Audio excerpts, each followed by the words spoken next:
welcome back to D&D. I've let you avoid the emotional trauma for long enough. Last time, we did some retail therapy, because everyone needed it. Further away from me than they see. But, before that, so, last time, the party rejected Balsam's offer to join him, reluctantly leaving Neo behind, and barely escaping through the dwarven teleportation circles. They found themselves transported to Garnamheim, the cavernous underground capital city. They were welcomed with an audience from King Fargrim Garn, and invited to stay in the city to recover, and given a reward for rescuing all the dwarves. They spent a week recuperating in the city, during which time Stix discovered Elvis could now fly, and High Mage Lady Catherine Moulton rescued Six and Lloyd Cedric. They received a message from the council requesting their attendance at an upcoming meeting and informing them there would be a formal ball for all the attendees the night before. Teleporting to Yelion, along with King Fargrim, Prince Brotor and their guards, and they met up with Lady Genevieve, spending 2 days with her, catching up and shopping for appropriate clothing for the ball. Stix went all out and got a long green coat embroidered with red and gold flowers and enchanted with falling autumn leaves, changing from green to red. Arwen and Klari went for more simple attire, Klari choosing a red and gold trim, a red dress with gold trim and a high neckline from her black turtleneck underneath. However, despite I've forgotten Arwen's name. Oh no, hang on. However, despite Genevieve's best efforts to get her in a dress, Arwen chose a matching red three-piece suit embroidered with gold patterns. Hell yeah, I did. And so, Boom. I look great. and so, this is where we pick things up.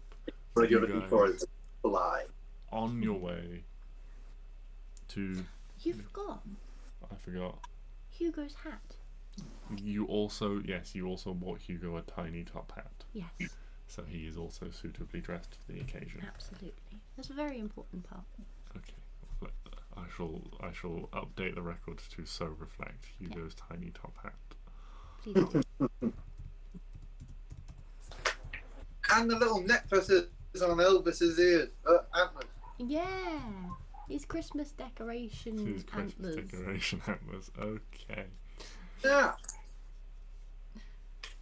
Every year we all get under Elvis and put a present down. And Elvis eats the presents. Then he spits them back out. So you guys are all making your way through the forest in the evening, ready to attend this ball. You're all dressed in your finery, looking as good as you have done, really, for quite some time. Lady Genevieve has departed separately, with on the subtext of getting there before Lord Blackmire. However, you suspect this subtext may be a public outshowing. But as you make your way, you are navigating through the trees by various lanterns lit hanging amongst the branches towards a well-lit manor house that you are familiar with. You can hear the sounds of soft music and the general chatter as you approach. But then they are cut out by another sound, the beat of large, leathery wings overhead.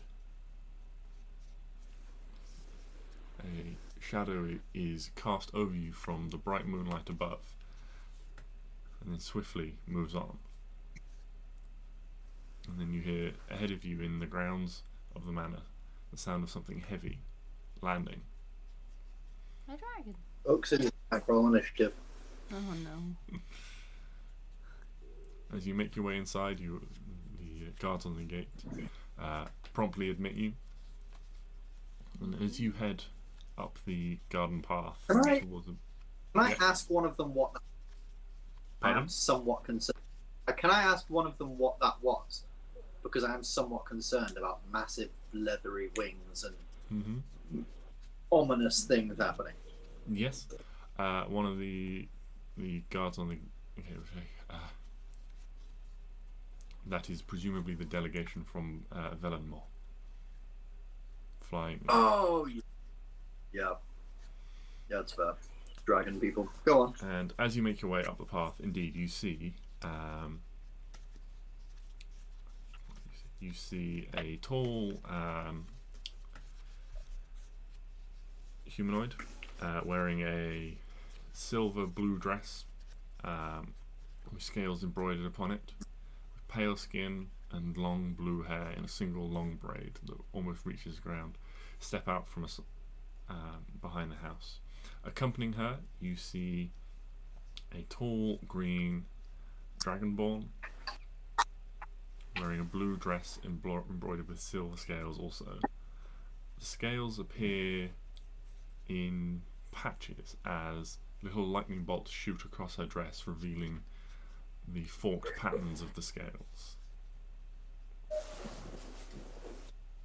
And poking out over a bush behind them, you can see the long neck and blue head of what looks to be a young blue dragon. Reaches down over them. How far away are we? You're maybe sort of 30 feet away, 20 feet away at this point. How big is the dragon? It looks to be a young dragon. So around 15, 20 feet long, maybe. Okay, so quite big. Quite big, A but big not old... but not as big as dragons can get. You've certainly met bigger dragons. So like double your height, but length. Triple, maybe. Oh. Okay. Oh yeah, that. Like yeah, he would that probably make be sense. like the body would be like slightly larger than the size of a horse, and then would have like powerful legs and arms, and then have wings that would be folded down, and a longer neck as well. Can I walk up to the dragon? Indeed. As you continue making your way up the path, you see the dragonborn woman turns around and places her hand on the snout of the dragon itself, and says, "You're gonna have to stay out here. You're too big to fit inside. Until you can learn to transform, you'll just have to stay out here." And the dragon just sort of like nods, and you can see the... Who is this person? Have we met this person? Sorry. No, you don't recognise this person before. Friend. And you can see the tall, pale-skinned woman with blue hair turns around and says, "And you can also leave that behind." At which point the dragon sort of clutches quite an ornate-looking sword to her chest. The tall blue-haired woman says, "Look, you can't hold on to it always, and if he can't protect it while you're gone, then neither of you was worthy to bear it anyway." Oh. Hi. They make notice, turns in your direction as you read this. "Hello. Who are you?" I'm Arwen. Wait, has anyone else come up as well, or is it just me? Your companions were alongside you. You can ignore this and just enter the party ahead of Arwen, or you can accompany her. It's up to you. No, I'm on Arwen watch. We're at a big fancy party. She's gonna steal something. I'm following. Yeah, I'll do that too. Okay. Yeah. So the three of you are there. You see this towards you. Arwen. This is Stix and Klari, and this is Hugo. Who are you? She looks down at me. Pleasure to meet you. My name is Kira. Kira. Kura. Kira. C-U-R-A. Kira. C-U-R. Wait, which one's this? The dragonborn? This is the tall blue-haired lady. Yes. Blue-haired lady. Long braided hair. Yep. And the other one looks towards you and says, "Hello. My name is Pyronix." And Kira just sort of coughs. Sorry. My name is Scalebearer Pyronix. The fuck? What's sorry. What? Yes. Well, it's a. What? It's a little. It's a bit. Sort of like shifts awkwardly. And those of you with a very high passive perception, Arwen and Klari, you would notice that underneath her long dress, she doesn't have sort of elegant high heels or anything like that you would expect her to have. That indeed the tall blue-haired lady has that makes her even taller. She seems to be wearing heavy military boots. It's a title. I'm not just getting used to it, I suppose. It's yes, and you can see she takes the sword in this elegant scabbard that she's been carrying and hands it to the dragon that like takes it in its mouth. Ooh, fancy sword. What's it do?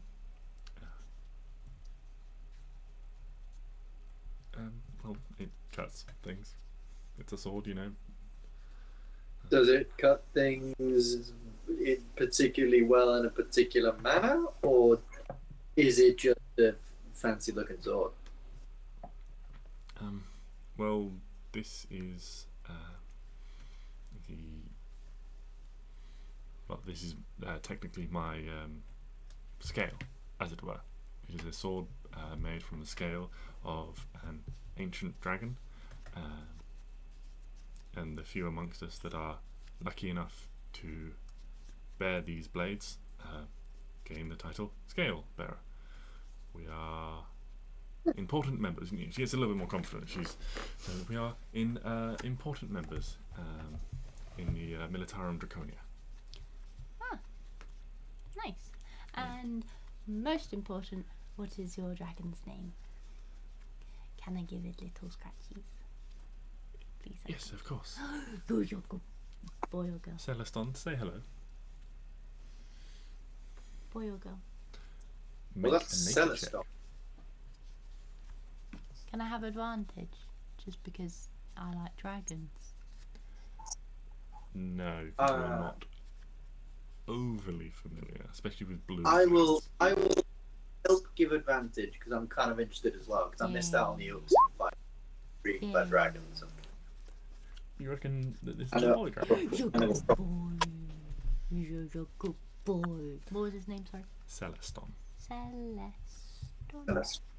That was Cool name. And you like lowers his head, boy. and you with like the sword in his mouth, and you like give him like some good like scritches underneath his chin where you know Hugo likes them, and he sort of like gets this sort of like deep throaty sort of like humming, almost like purring maybe you suspect, and then there's like a little like does it look like a little shiver as you just hit like the right spot, and a little spark shoots out of his nose and your hair starts to like sort of just go zzz, and stand down a little bit.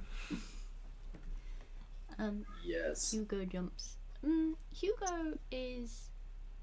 So how big is his face? This big dude's like. His face is probably about that big. Think like the size of a horse. Oh, is it? Like a face like probably a little bit bigger than a horse. You know, like if you took like a horse's face and then just sort of like built a bit more of like horns and stuff on it and like. Okay, yeah. Hugo's gonna kind of jump on his head. It's gonna jump on his head. Yeah, and just kind of sit. Just sit. Yes. Okay. Yeah, he sort of I'm like sure. as Hugo like jumps on and like starts to move around, he like wiggles his head with the sword in his mouth. Just make a dexterity check for Hugo. Just roll a d20. Oh, my little baby. 10. Yeah, Hugo sort of like slips off and ends up like. He does a little flap. Yeah, he just like. It's just like the Celestin like shakes his head while like humming. It's almost like an involuntary thing. Like Hugo's jumped on at the same point you've hit that spot that's made Celestin like shiver, and Hugo gets like shaken off and just like glides softly back into your other arm. Can the dragon talk? Or is it like Hugo? No, you suspect that this dragon probably can talk. How exciting. He's just shy. Oh. If you were to speak to it, it may respond. Yeah, given the size of it, you reckon it's significantly old. How long have you had your dragon? Pyronix? I carried Celeston as an egg. So Me too! My whole life, really. But not with your dragon, obviously. With mine. Yes, at this point, Kira just sort of speaks up and is like, "Yes, it's curious. I've not seen a dragonborn with sorry, I've not seen a dragon with anyone other than dragonborn in quite some time. How is it you came about this? Your curious little companion." Fell down a hole. Just looks a little puzzled. Right. Well, maybe we should all get inside. We can all find a drink. I would be fascinated to hear the full tale. I'm sure there's more to it than fell down a hole. Found a shiny rock. Wasn't a rock. That's it. Really? You found Yeah. an egg Yeah. in a hole in the ground. Yeah. It wasn't like a dragon nest. Don't worry, I didn't steal it. Pinky promise. I see. I see. Well, let's just all make our way inside. I am fascinated to hear more about this. Okay, cool. She doesn't look kind of dragony, does she? So she is a tall, humanoid-looking woman. Maybe probably like 6.5 feet tall. She's got like nice heels on that go with her blue dress and things. And she's got like long, like electric blue hair in a single braid that runs like all the way down her back, almost to the floor. And her dress is covered in scales. But she's not a dragon born. No, she's not dragonborn. But she's hanging with the dragonborn. Yes, it looks like they arrived together. Cute. Just make another nature check for me. Anyone that wants to. What are we making it for? Oh, Well, I'll tell you depending on how you I'm roll. good at Is it? I knock on the character sheet open. Well, These things. I'll give advantage. No, everyone roll individually for this one. Oh, okay. Fair This is enough. just your own thoughts at this point in time. Trying to use a mouse with my left hand is very uncomfortable.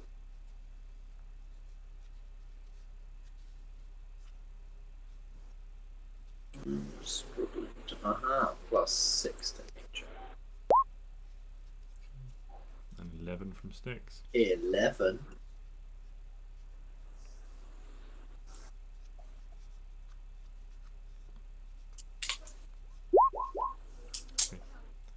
Okay, none of you think anything particularly. None of you notice anything in particular at this point in time.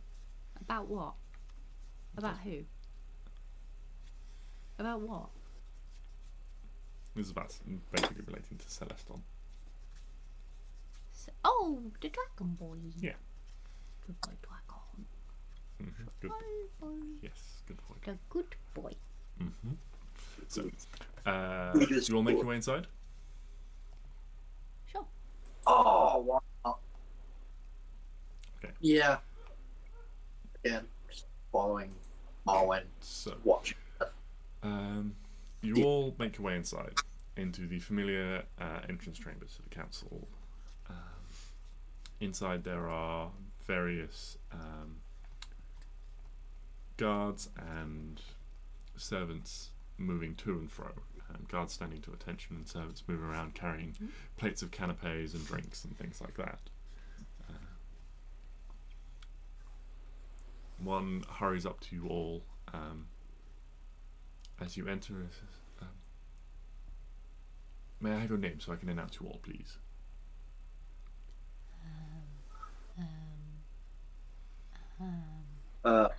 My My name is Stix. Hello. Do we have to get announced? Or not? The whole It is thing. tradition, I suppose. If you did not want to, that would be rather odd, but Yeah, no I'm rule just against it. not feeling very announcy right Okay, now. well, I'm sick. well, I'm here with people. after you, sir. No, can you announce him? I'd like his name is Buttus Hedus. Make a deception check.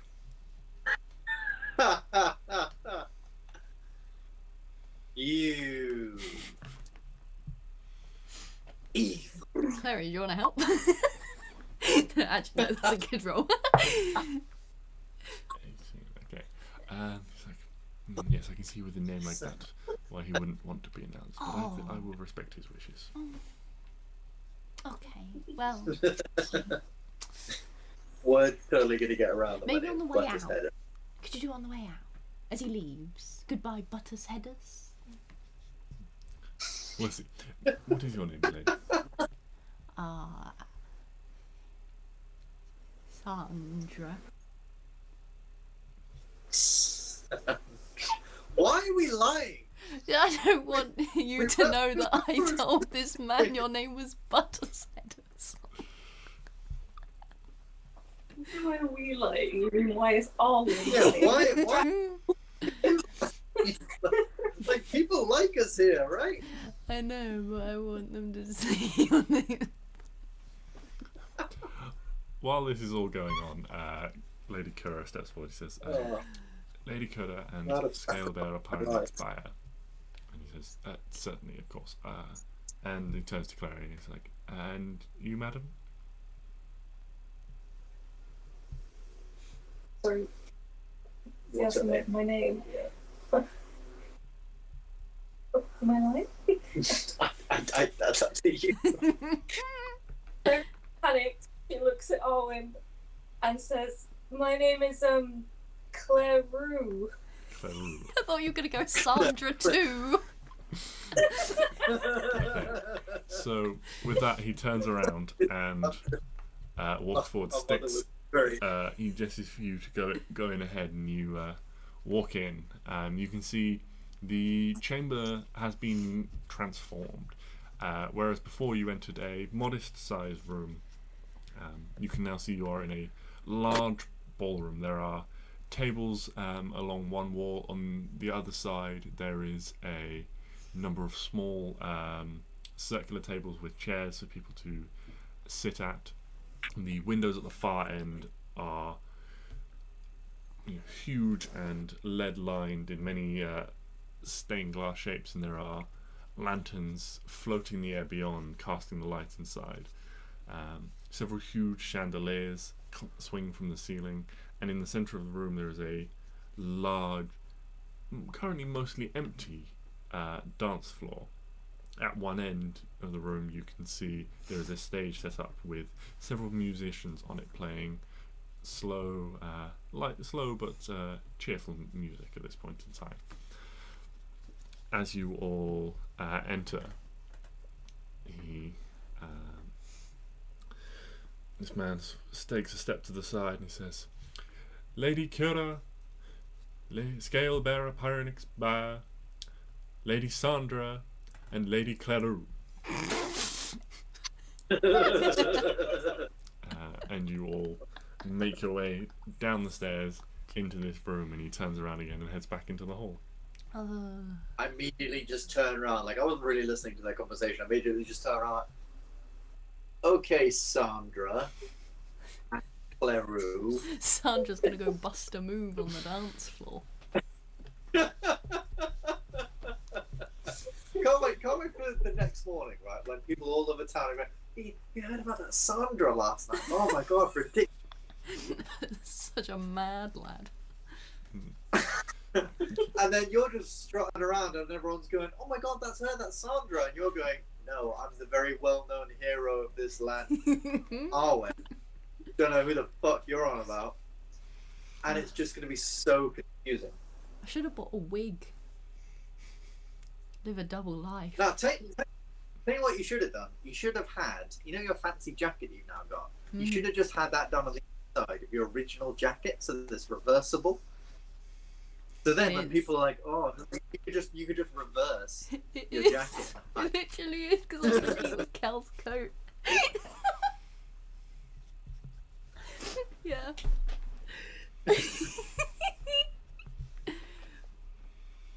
Fuck yes.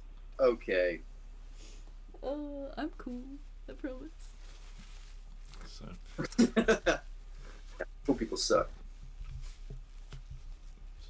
as you all enter, you can see that there are maybe between 40 and 50 people in this room at the moment. Looking around, you see various council members that you recognise.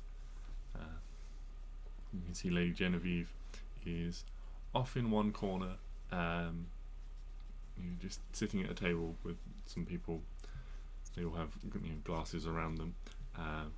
You spot her glancing sort of across the room where Lord Lucas is deep in conversation, it seems, but you also notice his gaze flitting across the room as well. Who's he in conversation with? He's in conversation with an old man, sort of, you guess maybe in his 60s. That's fine. Wearing colours of blue He and silver. lives. It's fine, he's not chatting up some other woman. I won't have to skewer him. What imagine Genevieve? I'm imagining Genevieve busting a move on a dance floor, much like a teacher would at like your school, like school. Yes. Right, Genevieve's there. Like being really, really extra about it. He's doing the Someone's big fish, little fish spiked the cardboard box. Ah, yes. Cheshire Yeah, real that's smooth. kind of that's how I'm imagining Genevieve, and then everyone else is there like, what the fuck? like everyone there's like proper dancing, like waltzes and stuff, and she's just in the middle like.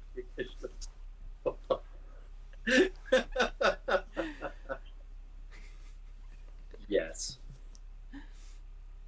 Then Arwen literally turns into a big I was fish. about to say, oh, it's just like big fish.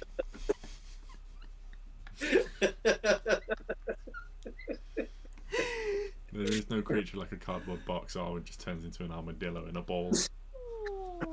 Big fish, little fish, armadillo. Do the worm!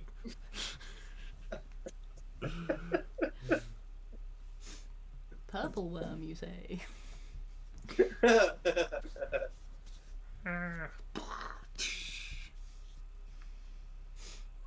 Good job there's not a dance move called the whale. God. The whale would be great for doing the sprinkler though. Oh!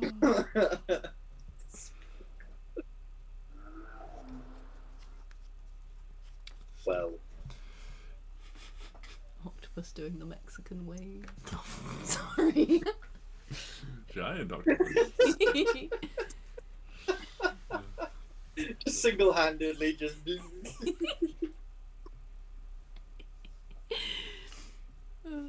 Yeah. Anyway, carry on with your very mature Very mature scenario you're description. creating. No, it's fine. This is absolutely what I was hoping for. As you make your way down the stairs and view the various people gathered around, you can see a couple of servants quickly make their way over, with one with a tray of canapes and one with a drinks tray, offering you all glasses of various coloured beverages. You can see there's multiple wines, fruit wines, sparkling wines, simple reds and whites. There is more food again on that long table off to one side as well as other beverages should you be so inclined. you can see there is an elf, in servant's garb, is currently pouring a very large tankard, you can see, for Lord Celtigar, Get on it, lad. who you would remember is the green dragonborn for the council.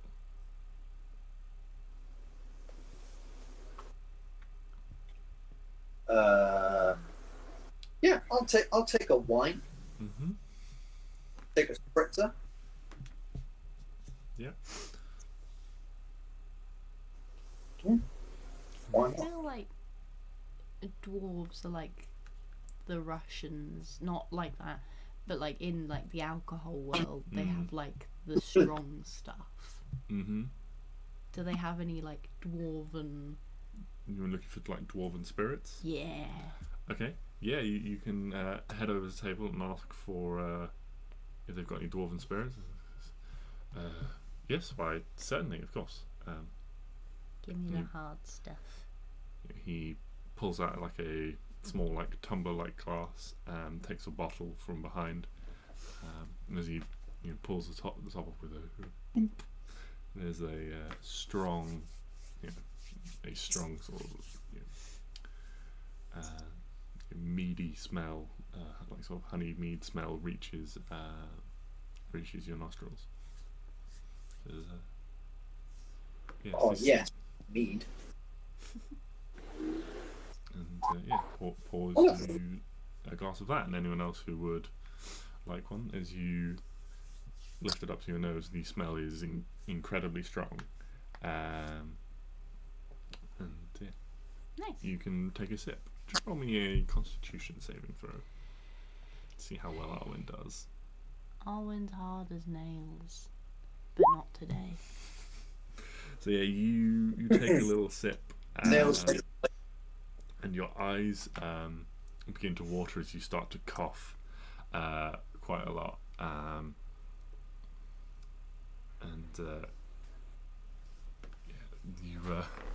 you find yourself being slapped on the back, and looking around, you see that King Fargrim and Prince Brotor have made their way over to you.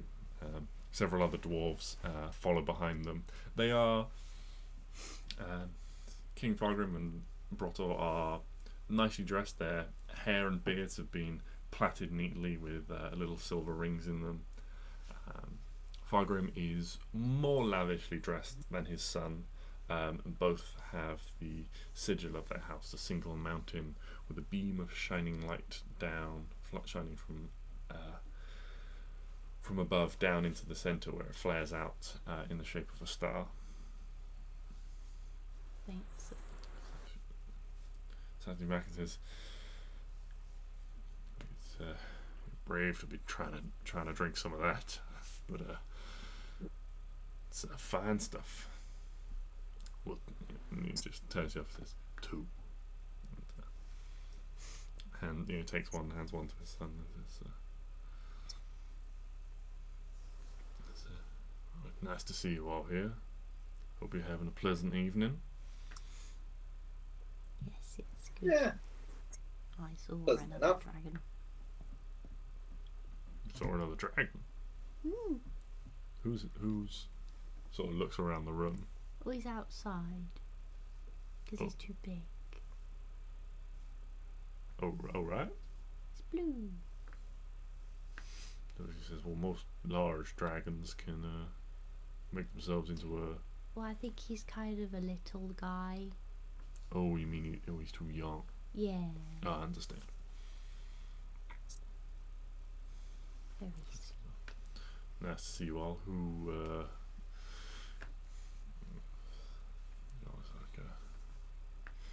I understand that you've been here before. Is there anyone we should be looking to avoid? Anyone who's an old snooze fest, or?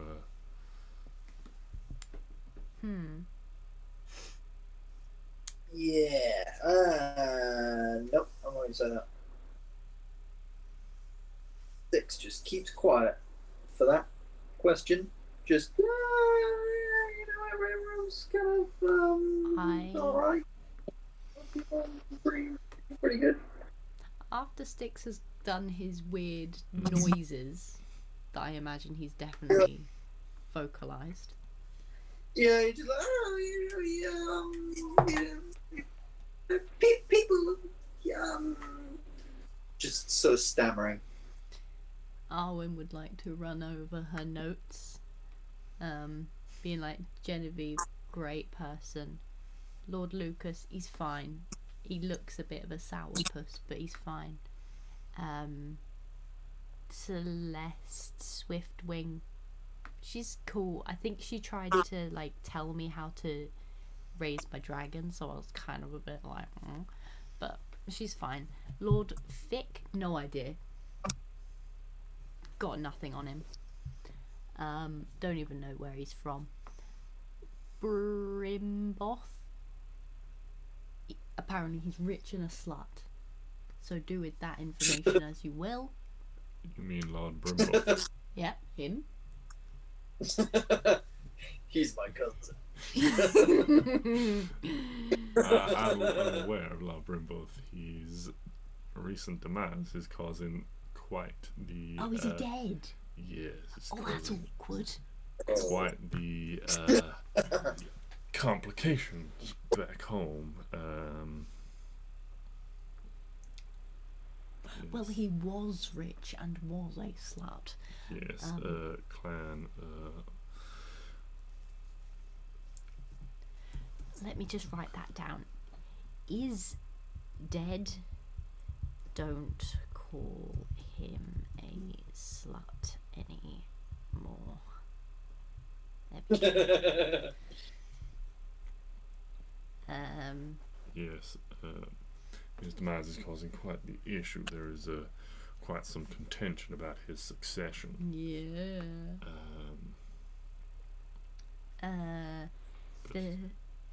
There's Lord Leo Cass. I'd avoid him with a 17 million foot barge pole. Bit of a tit, wouldn't.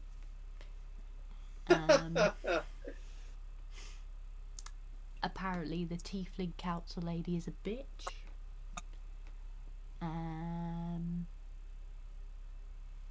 Lord Braxton has dragons and he's old.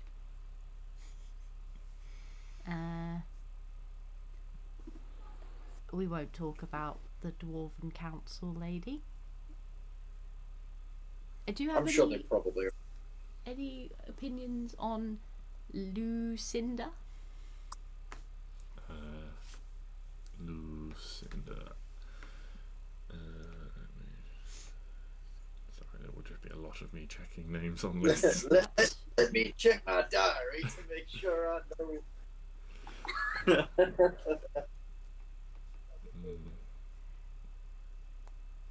Yes, Lucinda. I hear good things about what she's been doing, but obviously take that with a pinch of salt, as she is the one who reports back. Her and Balgin Brightbeard are obviously our representatives here. But okay, well, you know her, so that's fine. I will say no more. Yeah, that's all of them. Have fun. Alright. And with that, the two of them take their drinks and head back into the crowds. I have to say, Owen, I'm very impressed. Remembered all those people. Thank you. Didn't remember how you spoke about. I But am very clever. When Arwen lacks in reading, she makes up for in name remembering. Absolutely. I remember all the people valid points. and all their weird traits. Cool. Let us party, as the kids say. Yes. So there are a large number of people here. There are councillors, and, as you know, monarchs and various things. Is there anyone you are particularly interested in talking to? There are not. You know, obviously, you recognise the full council. Genevieve, and so on. Kura is there. Scalebearer Pyronix is there. Looking around, most of the room is dominated by elves.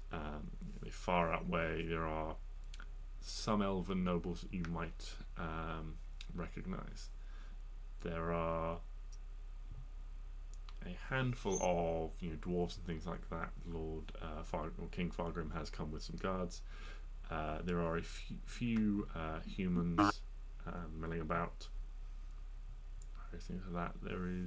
You can only see two. Looking around, you can only see two Dragonborn themselves. You can see Lord Celtigar and Scalebearer Pyronix, but you can see that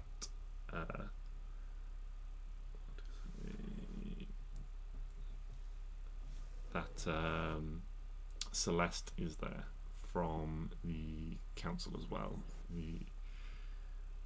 She is a humanoid, again, with blue hair, wearing very similar attire, once again, to Kura. Wait, she's not a Dragonborn? Celeste? No, she is a... Celeste Swiftwing? Yes. What? She is... I reckon. Actual dragon. But not a dragon. So she's on the council for the Dragonborn, but she's not a Dragonborn. Correct. Well, that seems not very inclusive. I think that seems very inclusive.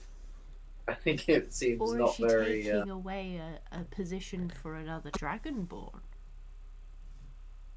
Foreigners their own jobs.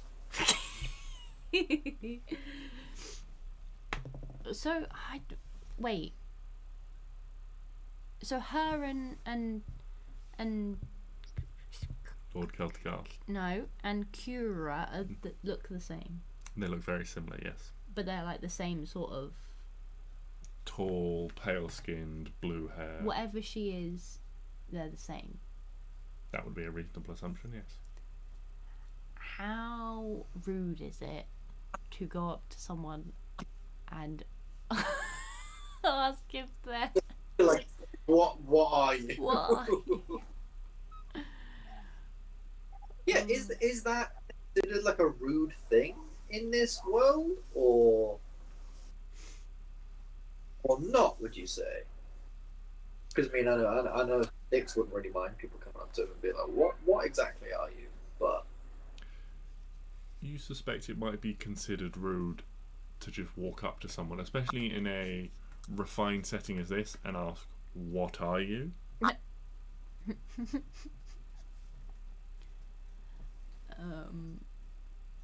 Can we make some sort of check to identify? Yes, make another nature check for me. Everyone that wishes to. I will give you guidance. Is guidance +4? Plus 1d4. Plus 24, yeah. Or Clary, do Wait, you did you say want to nature? give guidance? I did say nature. Are you sure? I am sure, yes. Yeah. Did you not say insight No, I said nature. or investigation? No, I said nature. What about athletics?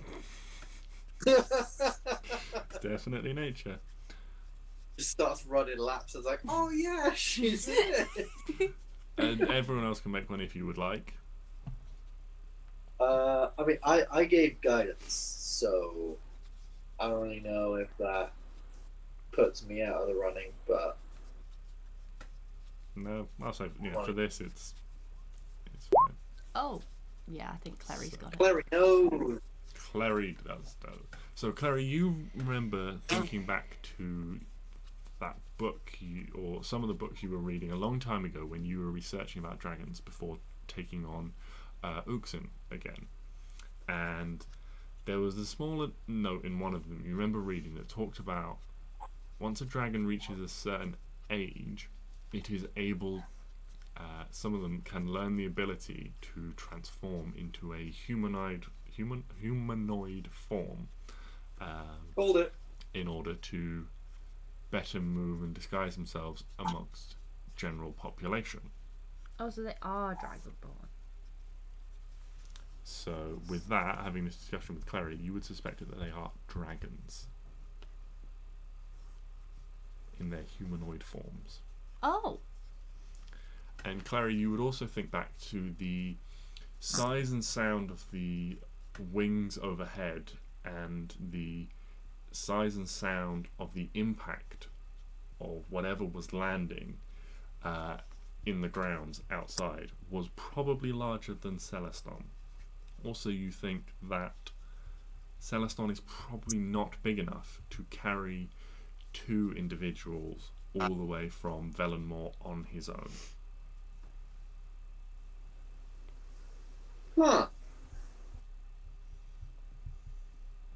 Well, there we go. There's your answer.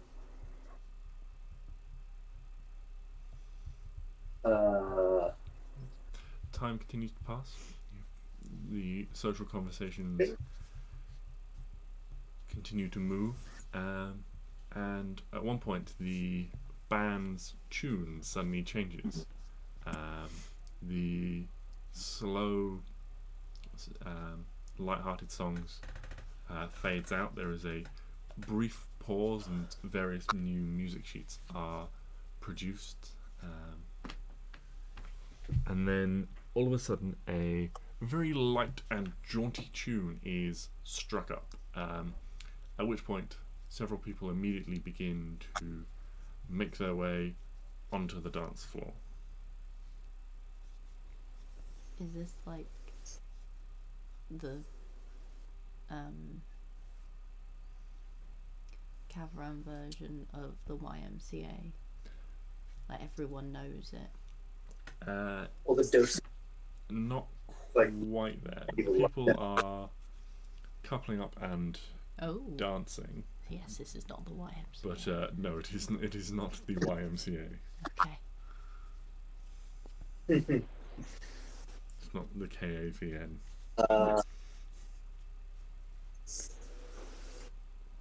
Can I? Mm-hmm. Oh, I'm torn. Stix wants to dance. So yeah, looking around, you've got the full council. There is a tall orc in purple robes with a pointy black beard. There is King Fargrim and Prince Brotor. There is a man in his, you suspect, 60s with close cropped beard, white beard and hair, wearing sky blue and silver, and there are several people gathered around him that you suspect are probably guards by the look of them. They are wearing similar colours but are more plainly dressed and certainly much younger. You would see them all watching the crowd more warily while this individual socializes. He has a small crown symbol pinned to his lapel. There is a tall elven lady with silver blonde hair with many intricate plaits, wearing a long green dress, long forest green dress. There we go, lined with royal purple, along with a plunging neckline and exaggerated sleeves. Who's that? Tall elven lady with silver hair. Do I know her? Make a, I will say, history check, Arwen, and only Arwen. Arwen and only Arwen. Please be good. 13. You would recognise this woman. You've possibly seen her a few times in passing or from a distance. But you can't quite put a name to the face. But she is from Themyscira, like yourself.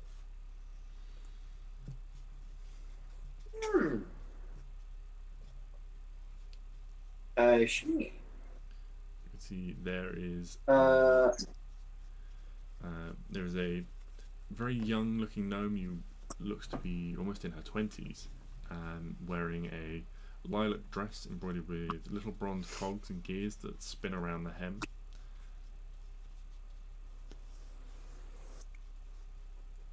There is a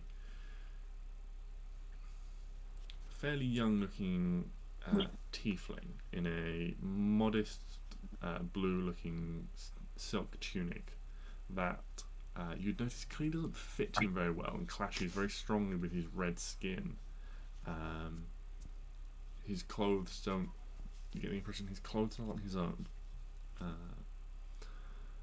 Then there is Scalebearer Pyronix, and there is Kura as well.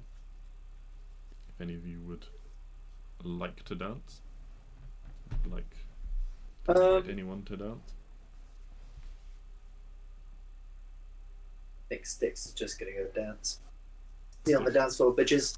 Stix goes to dance on his own. I mean, is it like a couples dance thing? It is. There are couples moving around together. Who's Stix gonna choose? Stix is gonna choose no one from. Oh, I from missed this one. There is group. also an very old-looking halfling woman. You can see she's sat at a table on her own, just one of her feet just waving backwards and forwards in the air. She's got her knees crossed in time to the music. She's got short, frizzy grey hair and wearing a simple dress, but it's enchanted with a pattern of dappled light on a canopy that slowly shifts and sways across the dress like it's in a light breeze. Yeah. Stix will simply say, "Well, ladies, this is awkward because without Neo here, we're three. Which one of us is getting the boot?" I mean, I don't want to dance with you. No offense.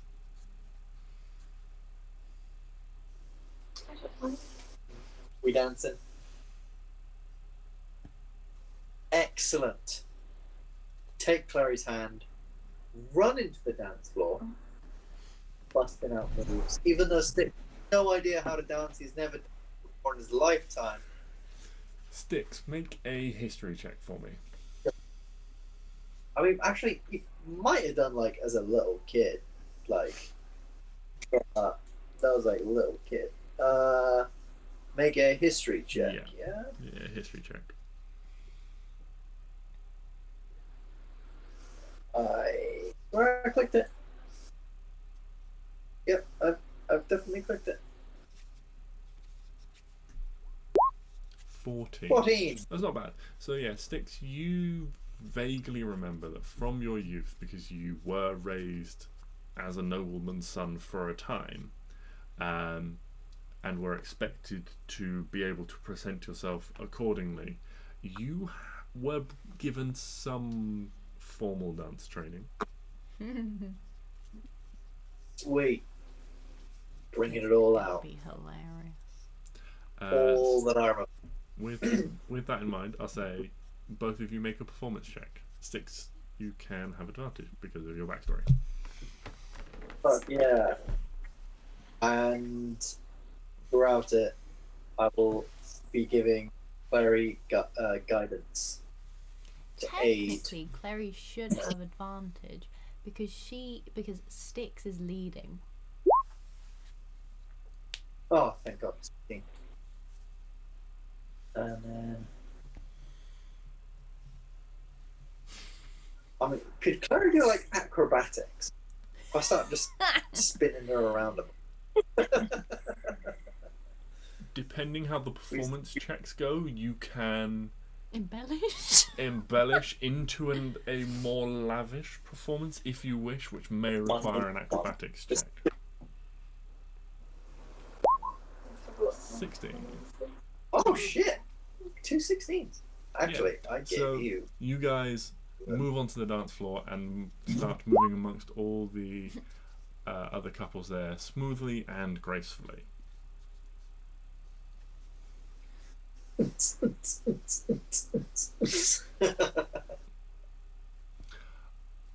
is Yeah. going on? Oh, what are you well- up to? Wait, hold on. What was Stix saying? I was gonna say, whilst we're doing this and we're like spinning around and shit, can I keep an eye out for Mill Park? Absolutely. Can I make Yes. a check? Make a perception check. It's about just to know where to not dance. Never mind. I'm not even about that actually. I'm too enthralled with my dancing. You are indeed. You are very much too enthralled in your dancing, focusing very hard on trying to remember the steps. And although you think about your father and you misstep for a second, you quickly get back on track and. I start to do it, and then Klari dips me. I love it. Although you don't have great strength, I don't think you'd be able to hold me up if you did. Probably not. It's less of a dip and more of a sort of exaggerated swing, where Clary dips you, but with like momentum to swing you round, and then use your own core strength to like pull yourself back up. So she's less having to hold you up, and more just guiding you as you turn. Nice. Yes. I like it.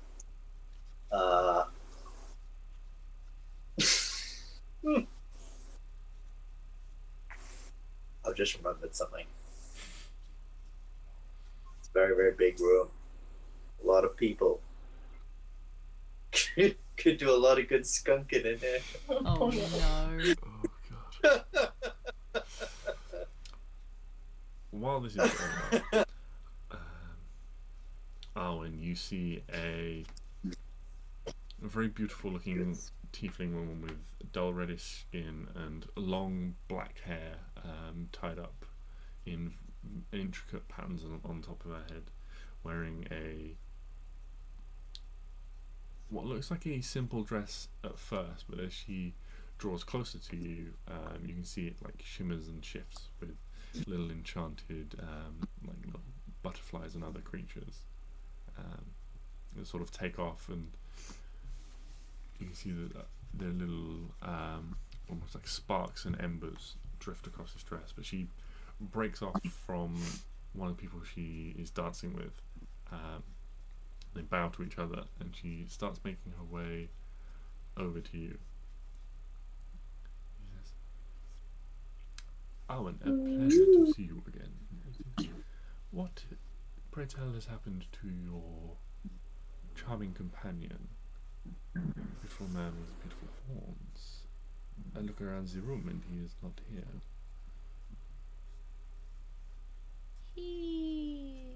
You recognise this as Ashika, the female tiefling from the council. Oh, bitch. Oh Okay. yeah, she was flirting hard. I never actually got her name. Where is she? Where did I write? Tiefling Council Lady. What's her name? Ashika. Ashika, yes. No, not Ahsoka. Stop auto-correcting to Ahsoka. There we go. Right. Once Neo in mid.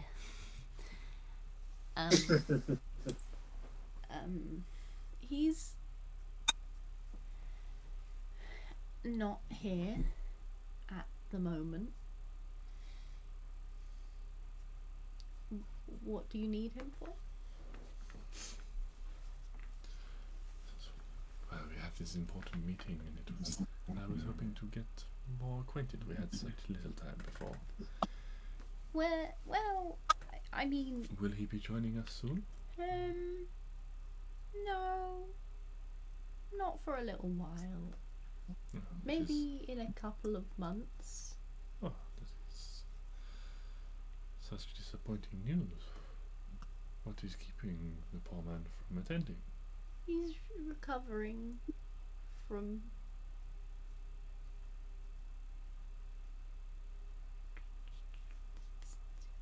a traumatic event. Oh, I am sorry to hear that. I would, please, if you tell me where he is recuperating, I would like to send my most heartfelt condolences to him, and perhaps visit him in his convalescence. Oh, keep it in your pants, lady. Well, I mean, I think... Is the meeting tomorrow? It is, yes. It'll all be explained tomorrow, I think. And then, yeah. Anyway, it was nice to see you.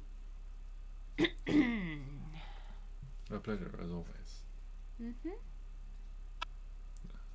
Your friends seem to be having a good time. She gestures out towards where Stix and Klari are cutting an elegant path across the dance floor.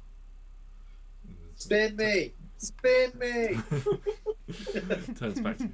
It's like, is there anyone you have your eye on to dance with? No. Are you sure? I could put in a nice word for you. No, I think it's okay, thank you. I do not get dipped. He sort Sounds like of slyly raises an eyebrow and says, holds them all for me.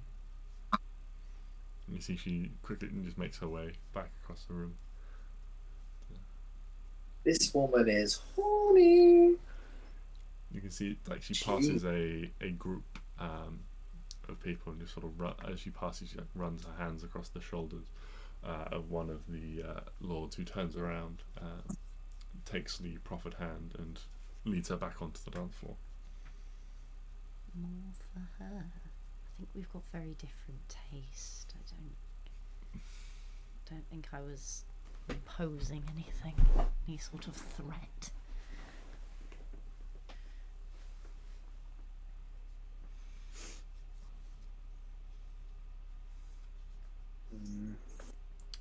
Well, essentially, this is where I hand it over to you and say, is there anything you would like to do? There are a bunch of people here you can speak to if you wish. Can I ask Genevieve who the elf lady from Themyscira is? Because I recognise her, but I don't remember her. Yeah, you head over to where Lady Genevieve is.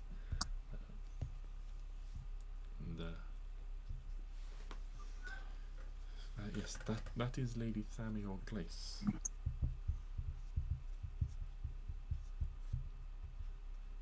And who is that?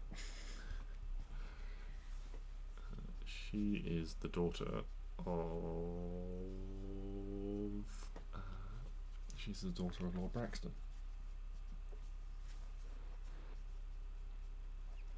Lord Braxton is, you would the know, one with the hot daughter. Lord Braxton is the Lord of Themyscira. You would know. Oh no, he's not the one with the hot daughter. Who's the one with the hot daughter? Someone has a hot... Where is it? I don't know, these are your notes. Hold on. Where's the person who's got hot... Lord Selvera? Who the hell's that? No idea. He's got a hot daughter, apparently. Good for according to him. my notes. Good. Was this the random bard you met in the woods who was on the run for sleeping with someone, a lord's daughter? Oh yeah, might have been. Was this that guy? Maybe. And you guys refused to help him? I don't know. I have no idea. Yeah, I'm pretty sure you all refused to help him and just left him to his fate. Oh, maybe. This was after we Wait, killed no. him. Didn't we help a guy? No, I'm thinking of the guy who was stuck in the dirt except for his head. Oh, that was the Cabbage Patch Man. Yeah. Oh, I miss him. Okay, was he the guy who, to get stuff, I literally got stabbed. Yeah, I think that was the same place. That was a great time. I really loved that. I love that, but I'm now aware, and I'm only now aware that just for this guy's love life, I got stabbed. Yeah. Like literally stabbed through the chest with a knife. Yeah, voluntarily as well. I don't see. Yeah, You were like, voluntarily. yeah, Arwen, stab me, so that we can pretend I'm Yeah. injured, or not even pretend you're injured, so we can go in this house and get their help. Yeah. It was remarkably successful. I was gonna say it was. It was very successful, but I really hope they're still together. Otherwise, that was a wound that I've probably still got, like scars I've probably still got. I really hope they're still together. Right. Anyway. Lord Braxton is raising a dragon as his son, and he's 100 years old, and he's the Lord of Themyscira, but has been neglecting his duties for the dragon. He also makes great chutney. No, Isn't that Branston? that's Branston. Oh yeah, fuck, right. I don't eat it. I'm just. Okay. Okay. Where is the girl? The lady? She is currently a couple of tables over. You can see she is talking to the very young-looking gnome woman who, with alongside a sort of middle-aged looking gnome woman. The three of them seem sort of deep in conversation. Okay, I won't disturb them. As you're watching them, the young gnomish woman looks in your direction, and with your passive perception of 23, as you make eye contact with her, you just spot there's something very slightly off about her eyes. Her eyes almost seem, you get the impression that her eyes almost seem to move, or her head seems to move just slightly at a different time to the irises of her eyes. It's what you get, from several tables away.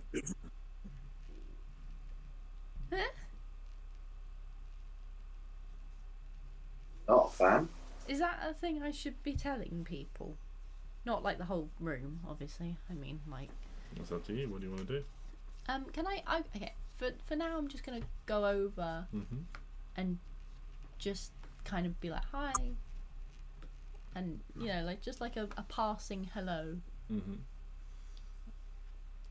Yeah. So you turn. They all turn towards you. Are you like stopping to talk, or are you just like literally just Maybe passing just the like table? a quick stop. Okay. Just like So yeah, how are you you doing? stop by the table, and the three of them turn in your direction, and you can see the young gnomish girl has bright pink hair, and is wearing this dress covered in moving cogs. The other gnomish woman behind her is the creepy looking one. no, she's the normal one. She's normal. It's the young one with the pink hair that has the funny eyes. Oh. Yeah, and they all hello dear, how can we help you? I was just seeing how you all were. Yes, allow me to introduce us. This is you might already know Lady Thamior. My name is Movie Muddenbrook, and this is Her Highness Queen Riedel. Queen Riedel. Yes, Riedel. R-E-E-D-L-E. And she's the pink-haired lady. Yes. Yeah, it looks to be about 20, if that, maybe 18 or so.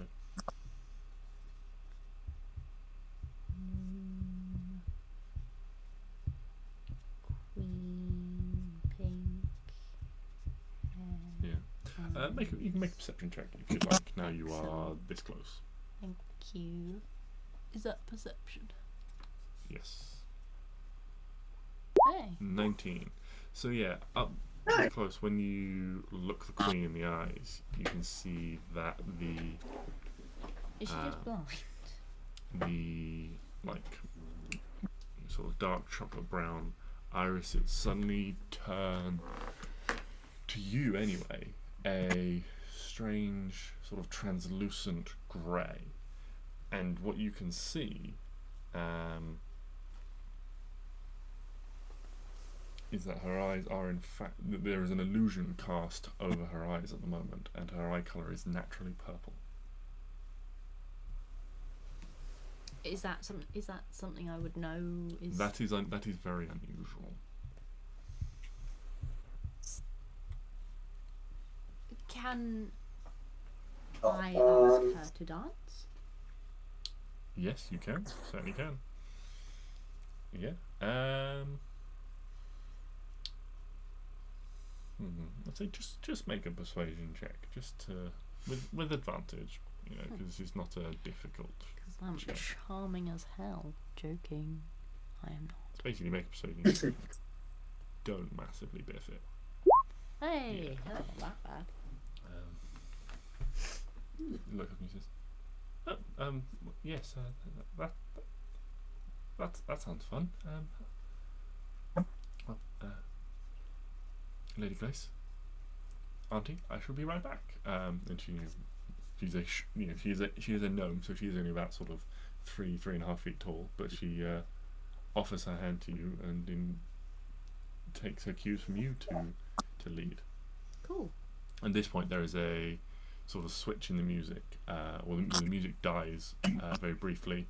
Everyone on the dance floor sort of like bows to their partners. People split off, and a new song starts, and you can lead her onto the dance floor for another dance. Make a performance check.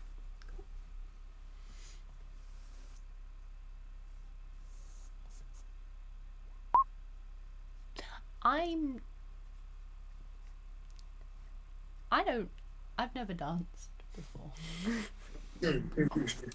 Arwen doesn't. Arwen tries to lead. However, Arwen's experience with dancing is very limited. It's non-existent. She only does breakdown.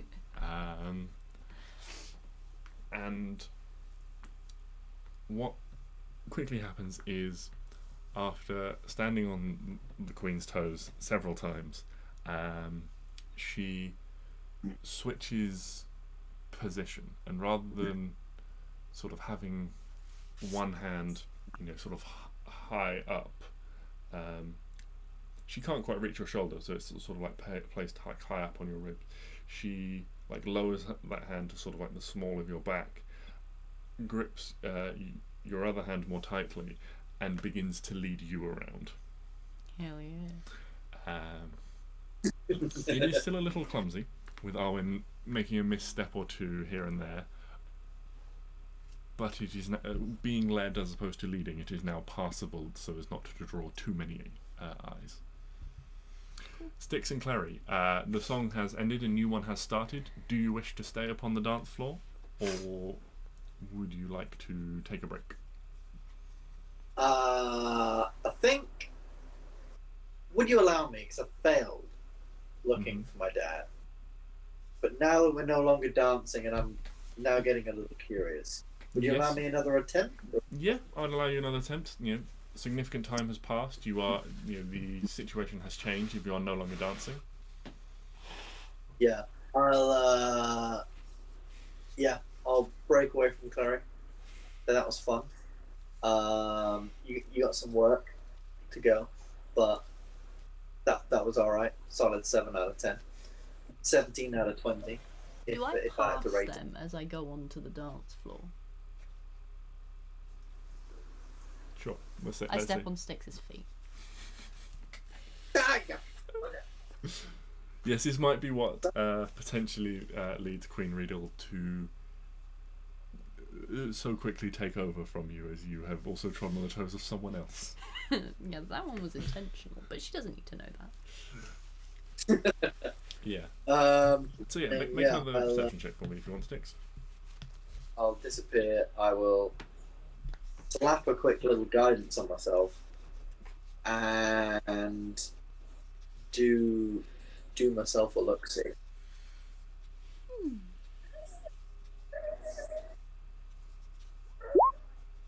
A 9. Lucky. By all means. Perception. 11 plus 3. 14. 14. Yeah. It is not the most crowded room. It is fairly dense, but having just come off the dance floor and there being a fair few people on it, you can quickly divide the room into different sections. You can you can look around and see he's not over by the drinks, he's not over by the food, doesn't seem to be sitting at any of the side tables, and you quickly start scanning the dance floor. It takes you a little while to spot him amongst the moving bodies. You get briefly distracted by Arwen dancing with a gnome with bright pink hair, and with your... Yeah, that definitely gets me distracted while like, Arwen dancing. God. Yeah, and then you sort of wince a couple of times as you see she sort of like bumps into other people or steps on people's toes.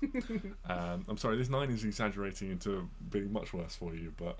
Oh, no, that's fine. I mean, technically it was a 2. Okay. Because I accidentally rolled with advantage, so... Either way, it's not going well for you. It's fine. But yes, and then you eventually spot your father. He is on the dance floor. No. He's currently dancing with an orc lady. She's wearing a sort of sea green dress embroidered with the patterns of many like shells and fish and things like that. But the very top of the dress is slowly like gradient into a nice blue, and it's got a like quite a high neckline, and you can see she's got little like, ship earrings that as she dances and move around, the way they dangle almost look like ships tossing on the ocean of her shoulders. Wow. But that's where your father is at the moment. Okay. Are you trying to avoid him, or are you just wanting to know where he is? Yeah, I think instinctually Stix just sort of like, you can't help but just sort of like stare at him for like a couple of minutes, and then he's like, oh no, what am I doing? And just then leaves and somewhat tries to avoid him. Okay, so for a brief period you're just sort of out in the open, almost of the no man's land between any of the surrounding tables and the dance floor itself. Yeah, and I'm kind of just looking over in his direction, and then after a quick second I'll continue, probably go to the bar, grab a drink. Yeah, just before you turn away, he spins, and you can see there is a slight crescendo in the music, and several people dip their partners, and as he dips this orc lady, he looks up, and you can see he glances in your direction, and a very slight frown. Really. Immediately just like, what? I'll be right. Walking up. Yeah, you catch for a brief moment a very slight frown cross his eyebrows, and then he's up and there is a smile back on his face, and the dance continues.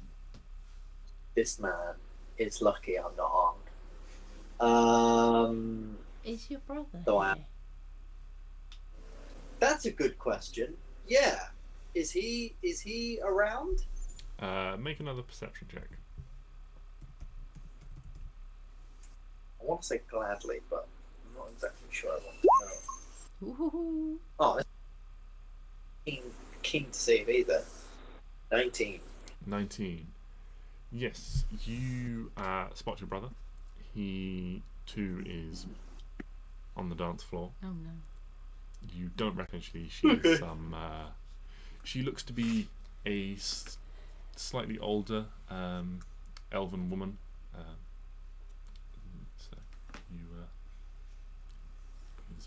think seeing both of them like just follow her a little bit and just dancing well with her. Head towards the bar, eat as much free shit as I can. Mm-hmm. Boom. Okay.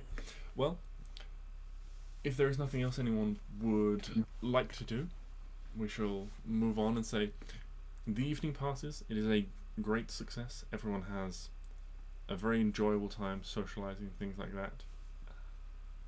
Yes, Owen? I would like to gradually come back to Queen Riedel Mm-hmm. over the course of the night. Yeah. You know, just, you know, become kind of friendly Mm-hmm. before, you know, Yeah. taking her to the side. Just being like, why'd you cover up your eyes? They're so pretty. Make a general charisma check, just to see how the how it goes. You know, if you get multiple dances. Oh, so I might not even be able to ask her. 13. She doesn't like me. I mean, It is not a roaring success, but she, every time you do return, she, you know, spends some time dancing with some other people. And Well, every time I come over, she's like, someone else No, wants to dance. no, she spends some time dancing with some other people, but every time she is sat down and you approach, she, you know, welcomes you and you spend a bit of time talking, and she accepts your invitations to dance. Well, I don't have to dance with her anymore, just like chat. Okay, yeah, if that's what you want to do, then Jesus. yes. Arwen no. on the dance floor is abysmal. No, that's fine. Yeah, if that's how you want to. Yeah, she does spend some time dancing with some other people, but you know, she welcomes you for conversation and seems to enjoy your company when you go over to speak to her. And yes, you sort of try and pull her to the side, say, and ask her about her eyes. Yeah, but in like, you know, a way that I'm flattering how pretty they are. Okay. Make Naturally. a persuasion check then. Persuasion? Yes. 'Cause you're asking.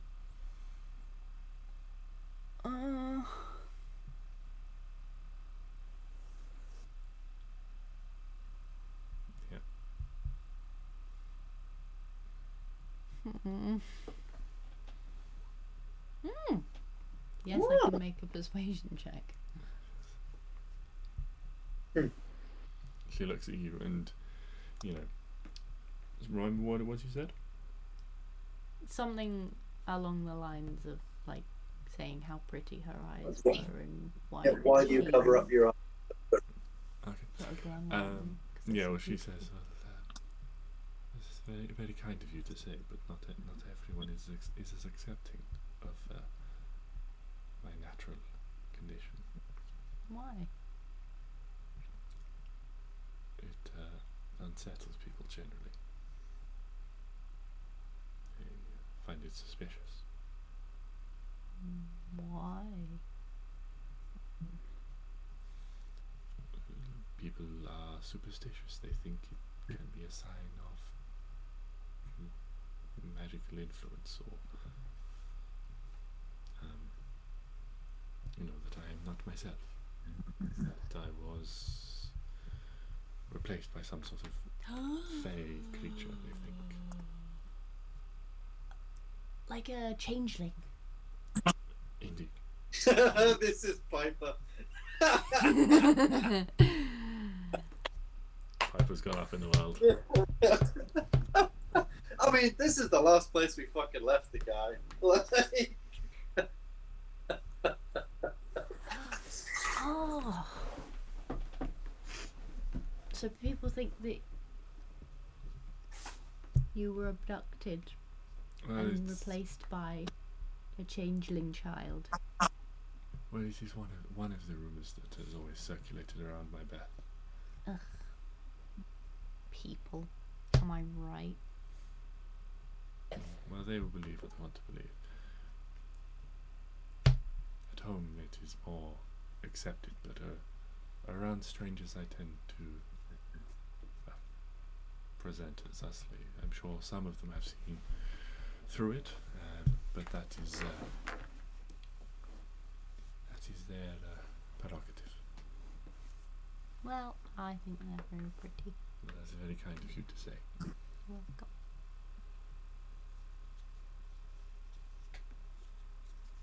Anything else from Arwen? Nope. Okay. Anything else from anyone else? I can't believe she didn't even compliment me. This is so upsetting. I would like to be convinced that shit's going to go down, because shit just always goes down with us. Mhm. Like, he's had his fun, and then he's like, "Oh yeah, I was meant to be. Fuck, where did Arwen go? Fuck." And in looking for Arwen, I would like to just do a couple of like divine senses just around the room. Mm-hmm. Not like trying to jump everywhere off, but just a couple. See if anything pings up. Yeah. Remind me what your divine sense detects again. Fey, fiends, and undead, I think. Yeah, Fey, celestial fiends are undead. Celestial fiends are undead. Damn it. Wait, what? We're going somewhere. Bye. Fan was rattling. Yeah, you go around the room, sort of casually try and detect Fey, fiends, and undead.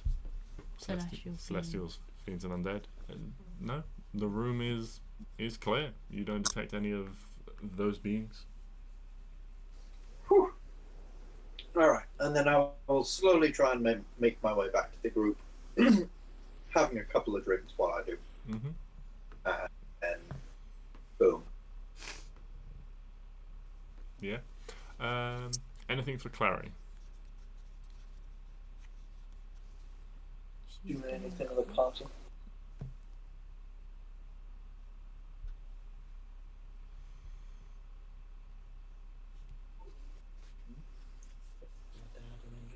Doesn't have to be.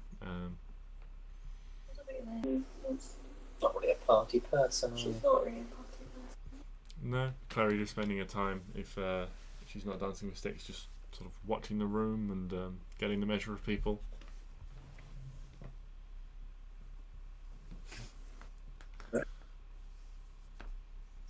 Sounds good. Okay. So, we shall move on. We'll say the evening was a remarkable success. Everyone seemed to enjoy themselves thusly. Only one thing to determine.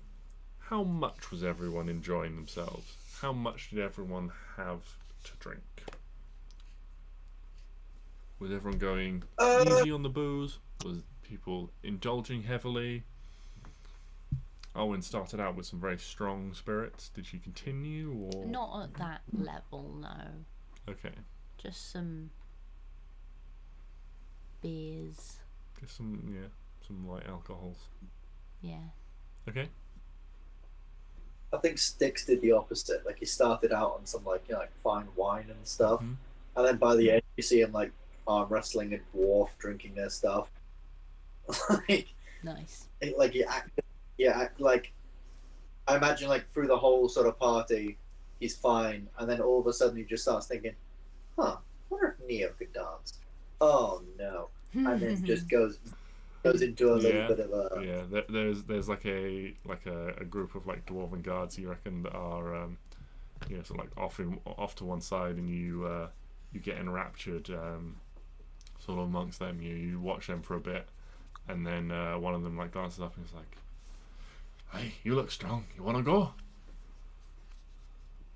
fuck, yeah. Right. Stumble up. Well, we're playing for drinks, and you can see that there is just like a bottle and 2 glasses on the table, and Because they do straws. there is a bottle and 2 glasses, and so every round, 2 glasses are poured out, and the loser drinks essentially. So I would like to warn you, I was trained by a god. So, look out, Okay. buddy. Oh, you're over there. It's not fair. This is a 2-on-1. Alright. Stix roll a strength check, and then we will come back to you. What about Klari? So Arwen's going heavy at the start and light at the end, so probably neutral overall. Yeah. Stix, it sounds like he's going pretty heavy, but he's doing alright on the strength with the arm wrestling with the dwarves. What would Klari be doing? Does Klari like to indulge in a drink, or is she prefer not to drink too much? Yeah, so Clary doesn't really like drinking, so I think she'd maybe drink a little because it's a party, but she doesn't like being drunk. Klari, try a few different things and maybe find something sort of quite light and fruity that doesn't taste too strongly of alcohol that she can slowly enjoy for the rest of the evening. Okay, so say Arwen and Klari make Constitution saving throws. Well, actually, and Stix as well. The DCs will be slightly variable depending on how much you had. Stix, your arm wrestling with the dwarves goes pretty well. You lose a couple of rounds, but you win more than you lose. So you have a few drinks, but enjoy the camaraderie. Yeah. Arwen didn't eat anything before coming. She forgot to line her Trying stomach. to fit into a knot dress. No. I like to imagine like we're all very nervous, so none of us ate anything, but Stix just filled up on canister because he's like, this isn't a meal, just a tiny. No, I want a meal of all this. of the bread. This is just a tiny pancake with salmon on it. Like at the end of the party, you guys are picking up Stix, sat in the corner with literally like he just taken a tray of one of the staff members and is just eating these tiny little Canapé, sir. things. Yes, I'll have one tray. Yeah, literally, it's just like, yeah, and you just see him like Stix with nibbling. his new dwarven friends. At Stix, you only get about a third of the tray because the dwarves also think this is an excellent idea, and on the table fine. there is like. There just suddenly starts to build up like over the course of like a stack of trays. Nice. As you and the dwarves like go through them. But yeah, Constitution saving throw from Klari as well.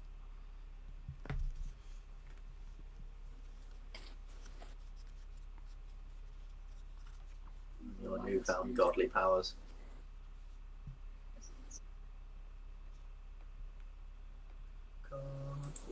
Constitution. 16. Okay, so Stix and Klari, you are fine. Arwen, you have a minus 1d4 to all ability checks as you are hungover. Wait, is that tomorrow or now? That's tomorrow. So the evening ends. Minus 4. 1d4. Oh, okay. Oh, that's fine. Yeah. It's like reverse guidance. Yeah. So you guys all have a very enjoyable evening. You make your way home to Lady Genevieve's. As I leave, I'd like to say goodbye to Celestin. Yeah, you make your way out. You head around, and Celestin is there. He's got the you can see now. He's like, once you make your way over to him, like he's just lying on the ground. He's got like saddlebags and things like that, sort of like strung over his back, and the sword is. You can see the hilt like tucked underneath one of the saddlebags, just sticking out. But he raises his head as you approach. Yeah, he seems to recognise you and gives you like a slightly expectant look, waiting for you to say or do anything. Give him little. Yeah, you just do the same again. You don't say anything. You're a good boy. You're a good boy. You're a good boy. You are goodest boy. No, second goodest boy. You Think give I him a will- little I'll- lick I'll- on the cheek. Okay. I'll go up to Clary and I'll just whisper like, Clary, I could literally just get rid of Arwen's drunkenness and hungoverness. But I'm finding this very, very funny. Yeah, but it's drunk Arwen. Oh, wait, no, it's drunk Arwen. Yeah, I should probably do that before she becomes a rhino and starts taking down this. Rhino win. Yeah, so as I think she's overheard that, I'll just run up to her and say, "Come on, Arwen." And as I put a hand on her, I will use 5 of my lone hands for the first time ever and neutralize 1 poison affecting her. Woohoo! That poison being Okay. Yeah. whichever it gets rid of. Yeah, I'll say Drunk. So Arwen, you feel some of your buzz slightly wear off, and I'll say you can make your Constitution saving throw again before you go to bed. And now you have a +4.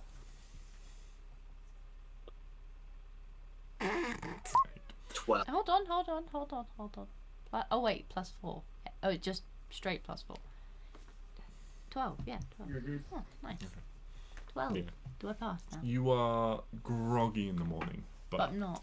you are no longer at -1d4 to your ability checks. When I wake up, I would like to go to Stix and Klari and be like, so I think it was a dream, but I'm not sure. But what do you all think of Rhino win? Rhino went. If we're in a dire situation where we need like a big thing, then absolutely, yeah, go for it. But randomly about town, maybe not. Oh. They're pretty big. Oh, okay. Okay, good to know. Yeah. Don't know how I thought of that. I don't know. Honestly, no idea. Can I grogginess by using some more? Like, I'm assuming it's the next morning now, right? Yes, it is the Or next morning. it- You've all had a long rest. Yay! Can I help some of her grogginess with my left hands thing? You can do if you want. She's at the point. She's not at a penalty anymore. She's at the point where you I'm just think tired. that bacon will fix this. Yeah, she'll live. Real life Abby wants bacon. Yeah. I mean, no one's gonna be open for bacon. Yeah, and so you can do if you wish, but you don't need to. Breakfast will No. cure most ails at this point. Oh, Yeah. bacon. Mhm. So is Hugo. Oh wait, I just realized I'm resistant to poison. I should have had advantage on that. No, never mind. Is Yeah. Yeah. So you guys Oh, are yeah. enjoying a nice breakfast. Everyone should make a perception check for me. Do we just if we fail, do we not notice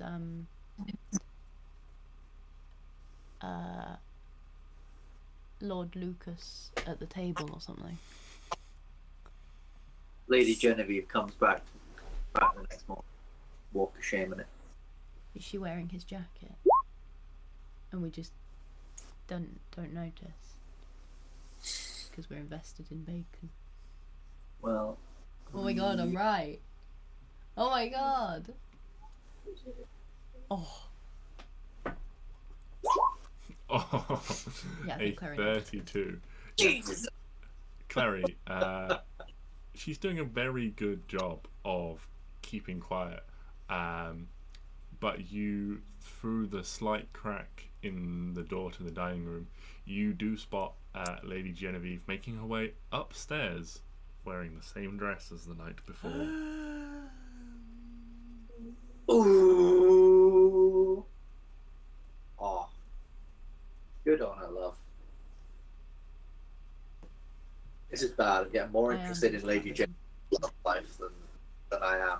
Visions of Oh, us so- sitting at the table and he is sat at the table and we're just like That would be so funny. I can't see anything. Just I'm imagining just Arwen and Stix just like and Clary's just there, just like, do you not, guys? Why are we not talking about this? And Genevieve's just like, shush, Clary, let them eat. Because Clary obviously sees fucking everything. But we'll keep silent about it. Everything. Mm-hmm. You can trust Clary with all the secrets. Just don't tell Arwen. Mm-hmm. Clary knows everybody's secrets by now. We've been on the road with her fucking billion passive perception. God. Clary knows what Stix likes to do when he thinks he's alone on watch. We all know about the squirrels. Stix just slowly pulls out two like little toys. He's got da da da da da da. Nice, like you. Yeah, go Stix. It's best. Yeah. Stix. No.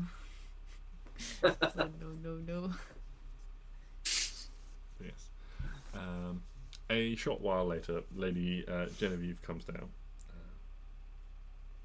to join you for breakfast and things like that. And the rest of the morning passes pretty swiftly with idle chatter, asking you about how your evening went the night before and so forth. How was your evening? I had a lovely evening, thank you very much for asking.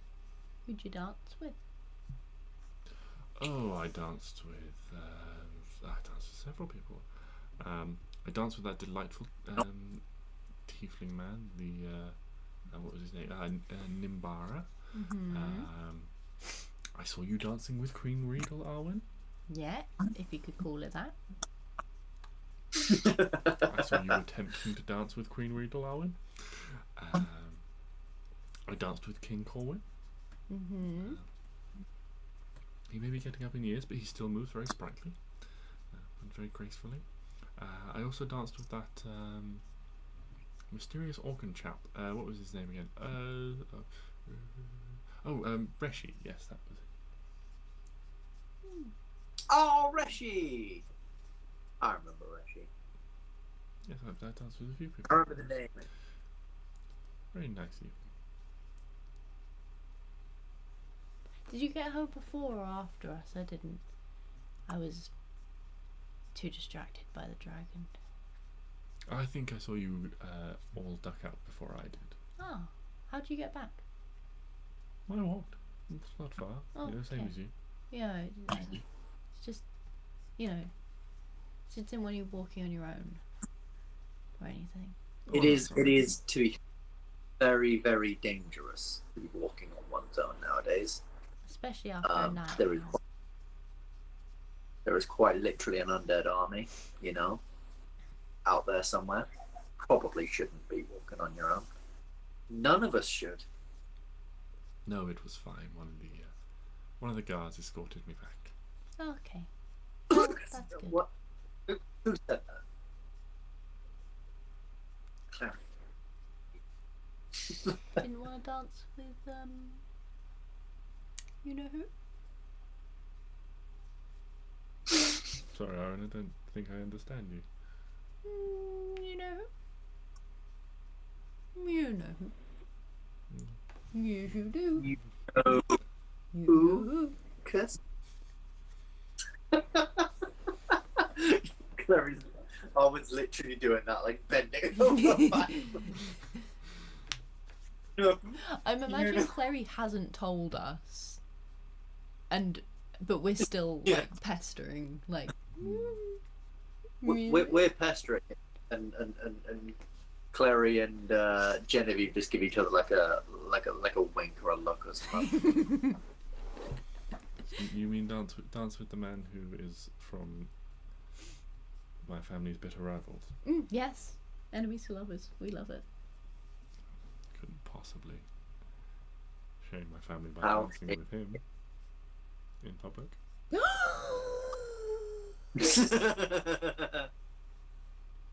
Where? Tell me everything. I think if we told you everything, Arwen, we'd have to up the age rating of the podcast. Owen, make a persuasion check.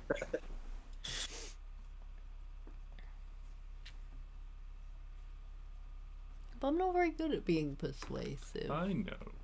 You can have advantage because of your friendship. Woohoo! Well, 17. 17, let's see. Oh no! Well, we danced. Clothes But on or off? not in the traditional sense.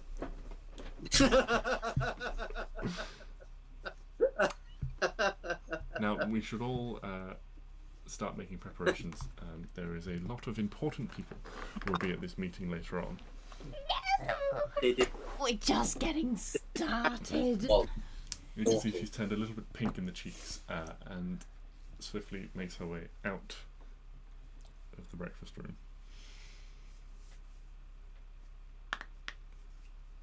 But I want the juicy gossip. I think she's told you all this gossip. You have to up the age rating. Not turning this into a court of thorn and roses. I will not devote an Video. entire session to our blowjob. It's so What the fuck? A Court of Thorn and Roses has an entire chapter devoted to a single blowjob. in the What? second book. Court of Thorn and Roses. Is that a book series? Alright. Jesus. Yes. Christ alive. Anyway, Fun book. Genevieve makes her way out to get ready. You guys can all spend a little bit of time getting yourselves ready for this council meeting before she returns a short while later, washed and dressed and ready for a meeting. So, in the early afternoon, you all make your way over to the council manor once more. With Lady Genevieve, you are swiftly admitted entrance. You can see there are a large number of guards around the various buildings, around the outside of the building in various places.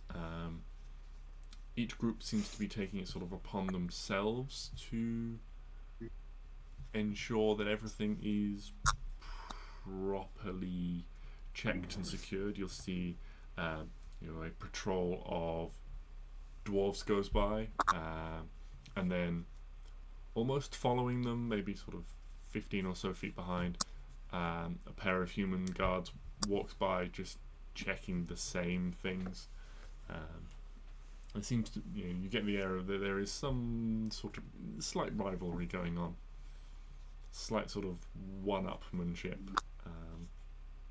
But everyone is absolutely blasted this morning. Hungover.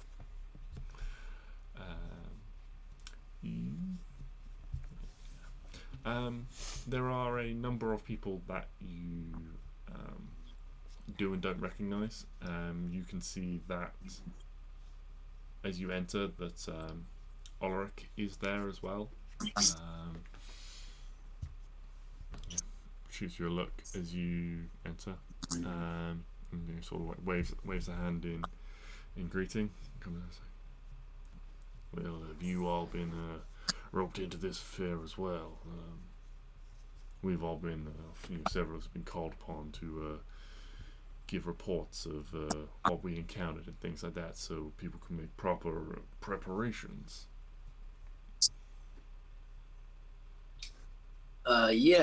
Yeah, we have first-hand, obviously, knowledge of the threat, and so we've called in to give our perspective on the situation.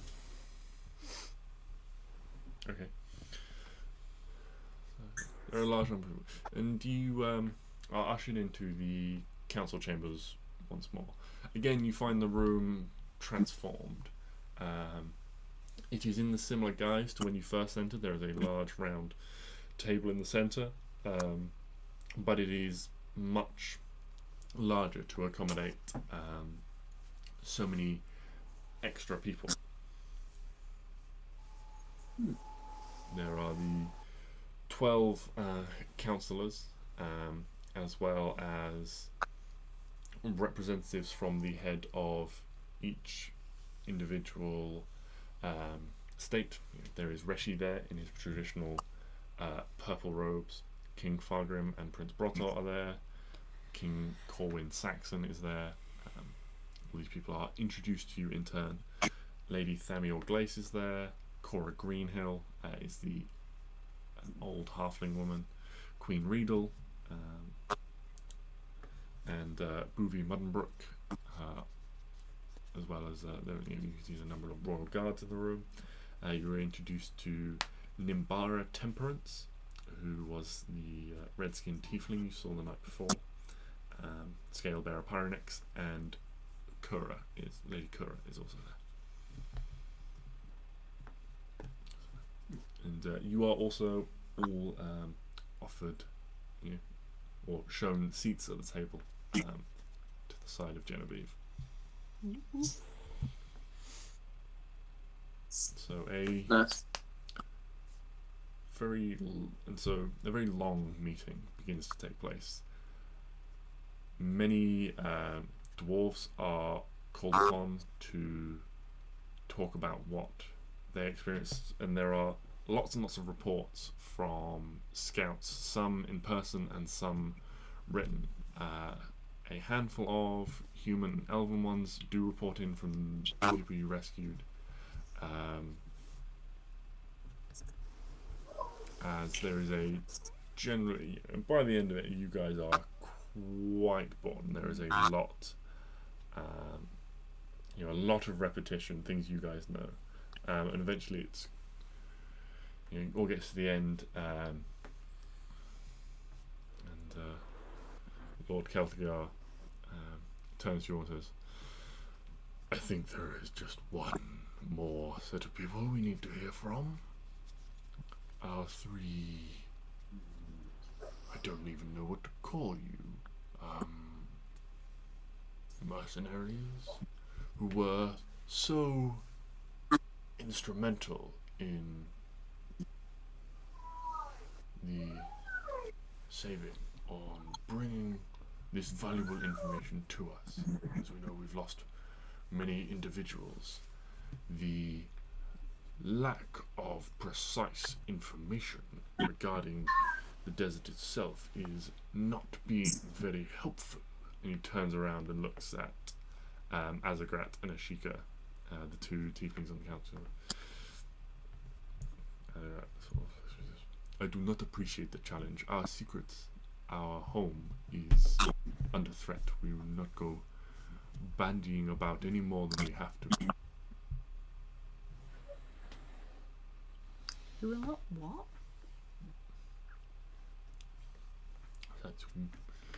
Our people have been displaced.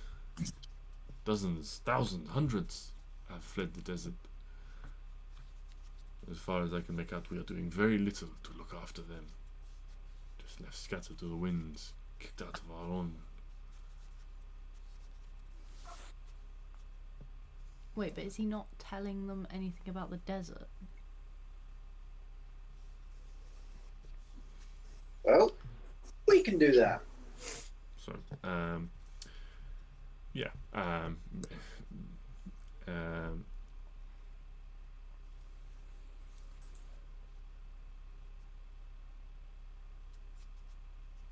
you can see there is a little gnomish man from the council stands up and says, "I think that's enough of that. We've been over this a dozen times before. Let's hear what they've got to say, and then we can decide what we're all gonna do." And turns towards you again. "Please, tell us your story. How did you come to be at the castle? How?" Well,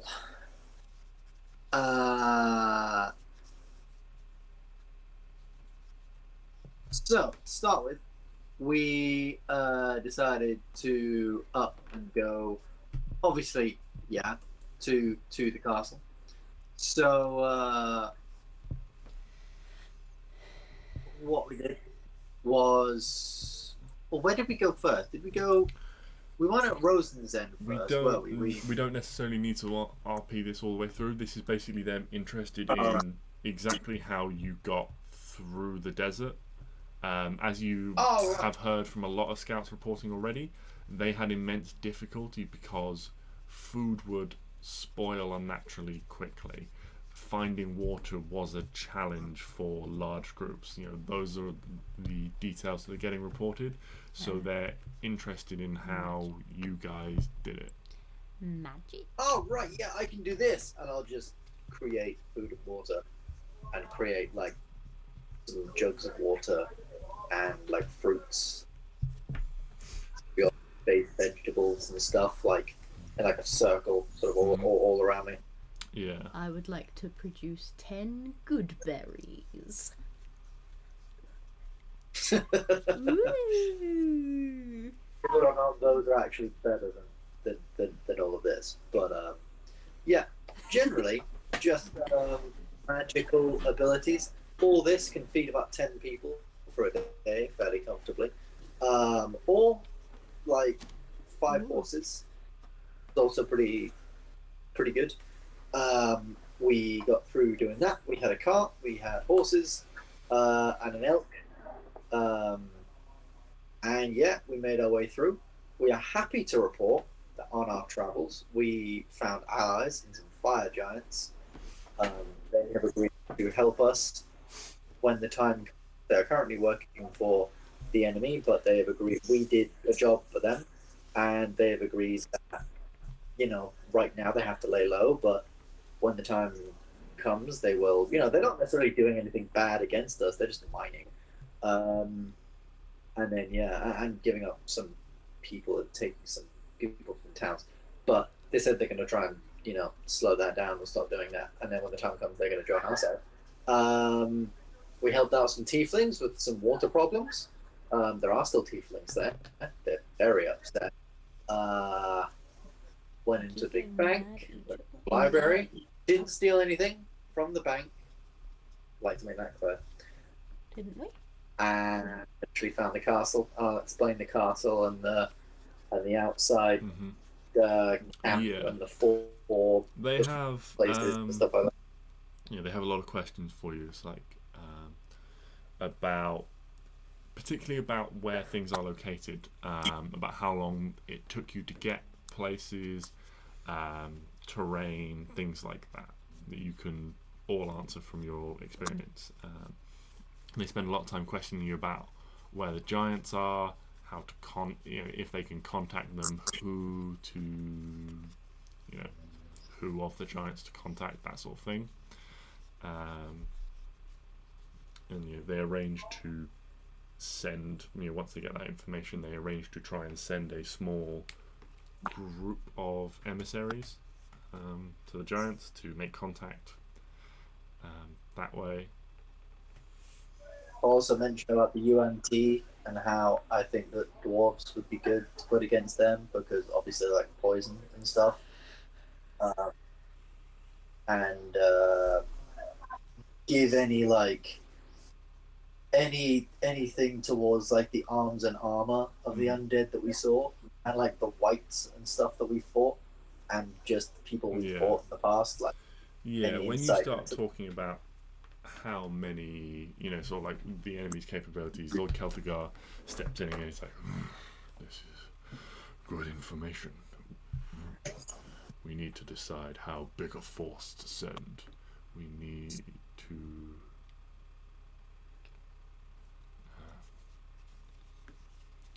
and they start getting into the nitty-gritty of how many people to send.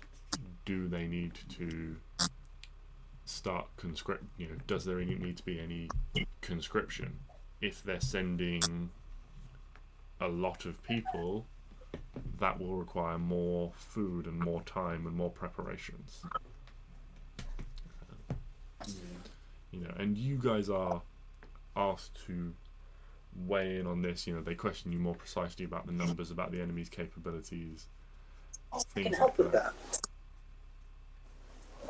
I can help with food. I can enrich land for a year. Fuck yeah. Anyway, you were saying. But yeah, no, they spend a lot of time, you know, figuring some of that out. While this is all going on, there is a lot of discussion happening backwards and forwards across the table. Agreements are being made of, you know, sort of, what's the word? Quotas and things like that. People are offering their resources, you know, like so for example, King Saxon offers to provide an extra, you know, 500 cattle for the baggage train if you know, someone can provide him with, you know, an extra 100 horses for his knights and so forth, and deals like that are being struck. And as all this is going on, you just suddenly hear from one side of the room this very slow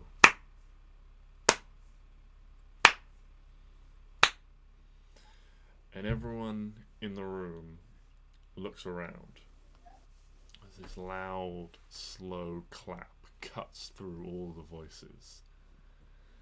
And there, leaning against one wall, is a tall, purple-skinned individual with curling black horns, wearing a large black breastplate, symbol of a red triangle in the center, and three large pointed triangles coming off them. I would like to immediately Misty Step closer to this person, and not necessarily engage, but like shield out, sword out, fucking. Yeah, there is a huge reaction from around the table. Again, Lord Celtigar stands up and he draws this like massive greatsword that he has. You can see Kura and Celeste both sort of almost like jump out of their chairs, but like drop into almost like crouches, ready to pounce. Scalebearer Pyronix draws this huge, like blue, like glowing blue scaled sword. You know, a lot of people jump and sort of like push back from their chairs.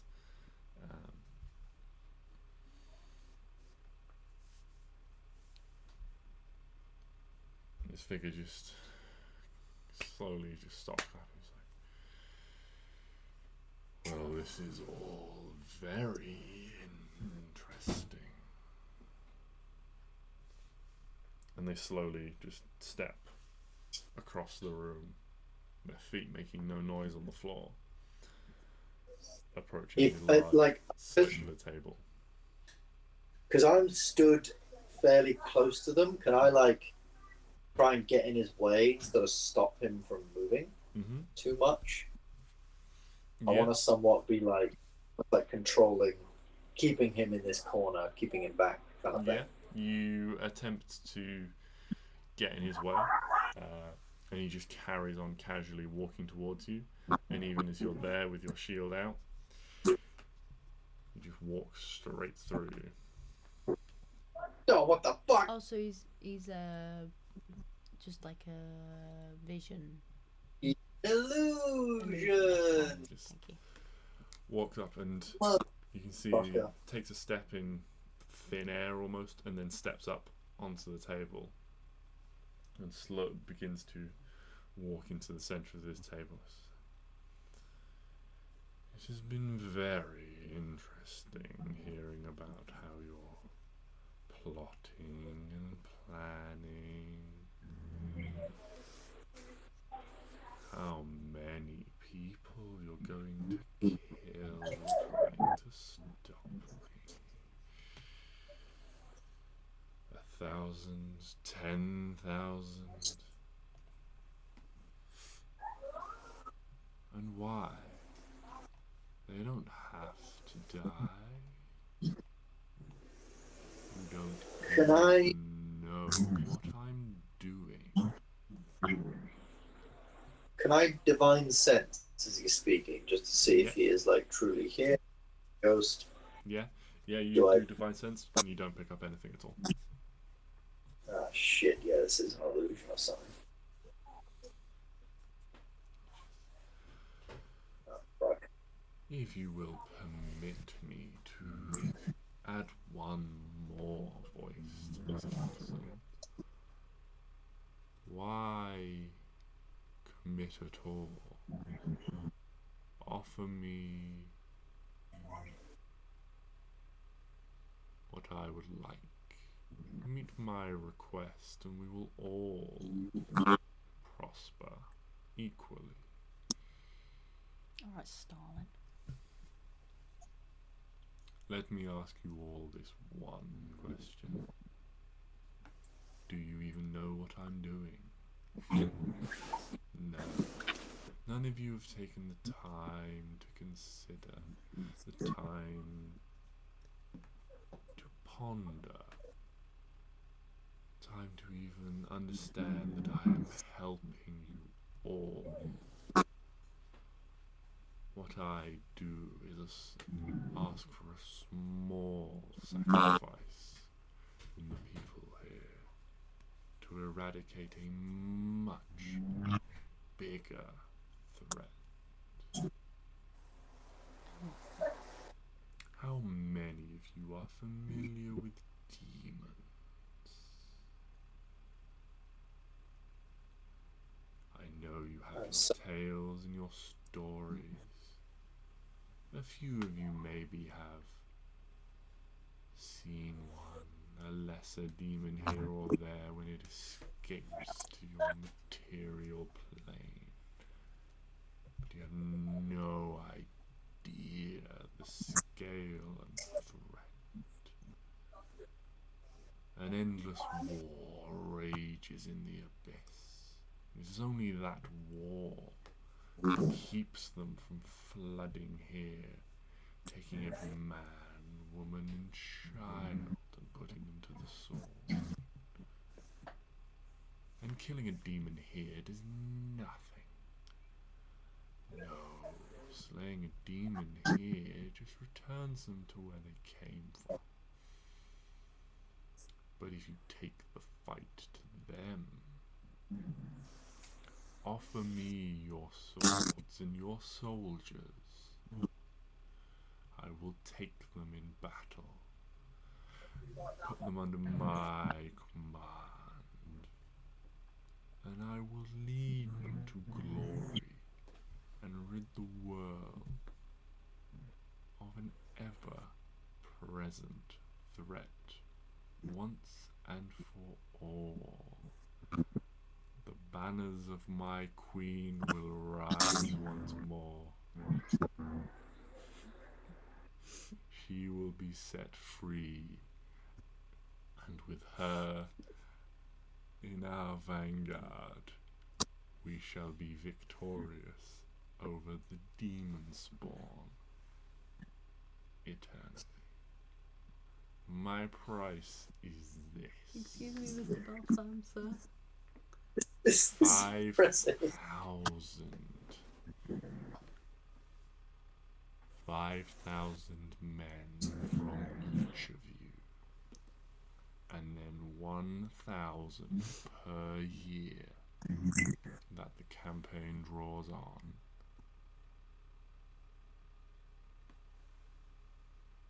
Meet my price, and there will be peace in Kavran. Excuse me, Mr. Balsam, sir. Why are you opening up a portal to the hells to let all of the demons in here then?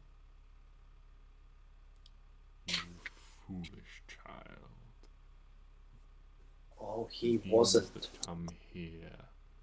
Killing them does nothing, as I have said. We must go to them. Yes, so why were you making a portal to bring them here then? A portal He was. we will require to enter their domain. I have opened no such portals to bring demons here. I will admit, I will be accessing some portals to bring further servants to my aid, now that I have been gifted by you three, my true form. Gifted? You stole. I will be able to make use of it. I shall contact my queen once more, and those who are loyal to her will aid me. The devils under her command will be mine to command. It's an apparition. Arwen can do whatever the hell she wants. Yes. Honk, honk. Your Honk, fingers just honk. pass through the nose as you try. Yeah, but she's loving it though. Blah, blah, blah, blah, up the nose. So, let me get this straight. There is a war going on in hell, and you want to stop it or end it? I want to end the war. The Because- demons and devils, they war for the abyss and the 9 hells. So what are you Their then? war spills out into our plane, and innocent people get hurt. Where's your plane? Gestures around. Here. With this war finished, He's such a... there will be peace. The demons will be destroyed. The devils will remain in hell. And the material world will be untouched by their war.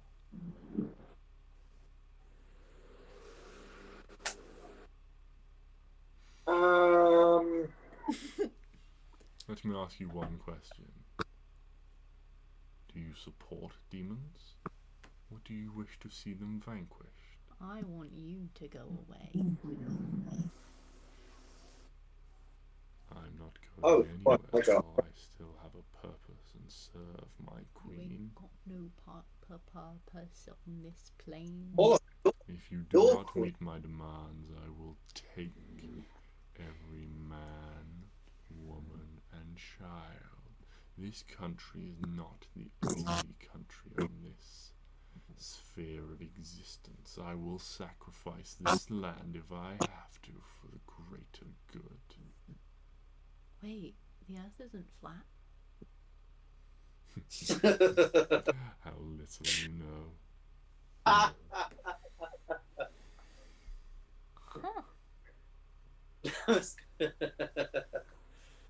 Yeah, can you not tell by the fact that even when you're on a flat ground, you can see people disappear over the horizon? I just thought it was a big hill.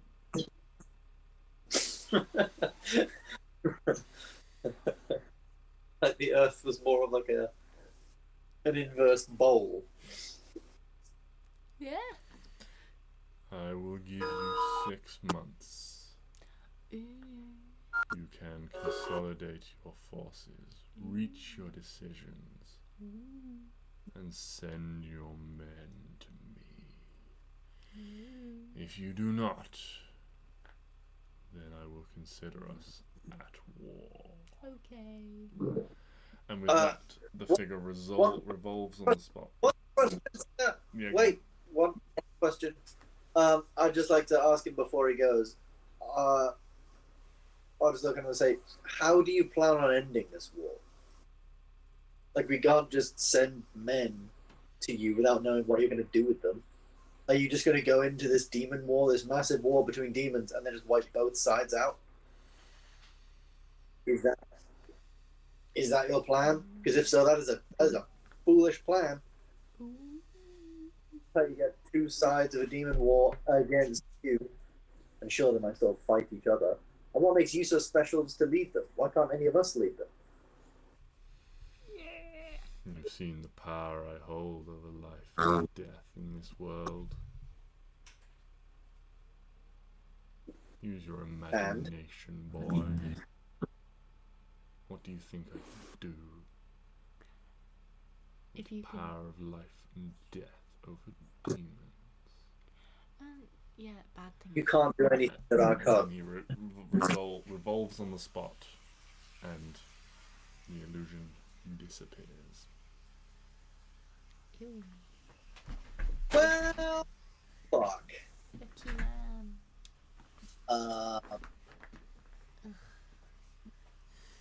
The council Just turn around. immediately erupts. People start like turning to their neighbours and talking, yelling across this large table at each other. It is chaos for several minutes until. I'm gonna take my. Go on. Oh no, sorry. You were No, gonna say it. carry on, So Stix.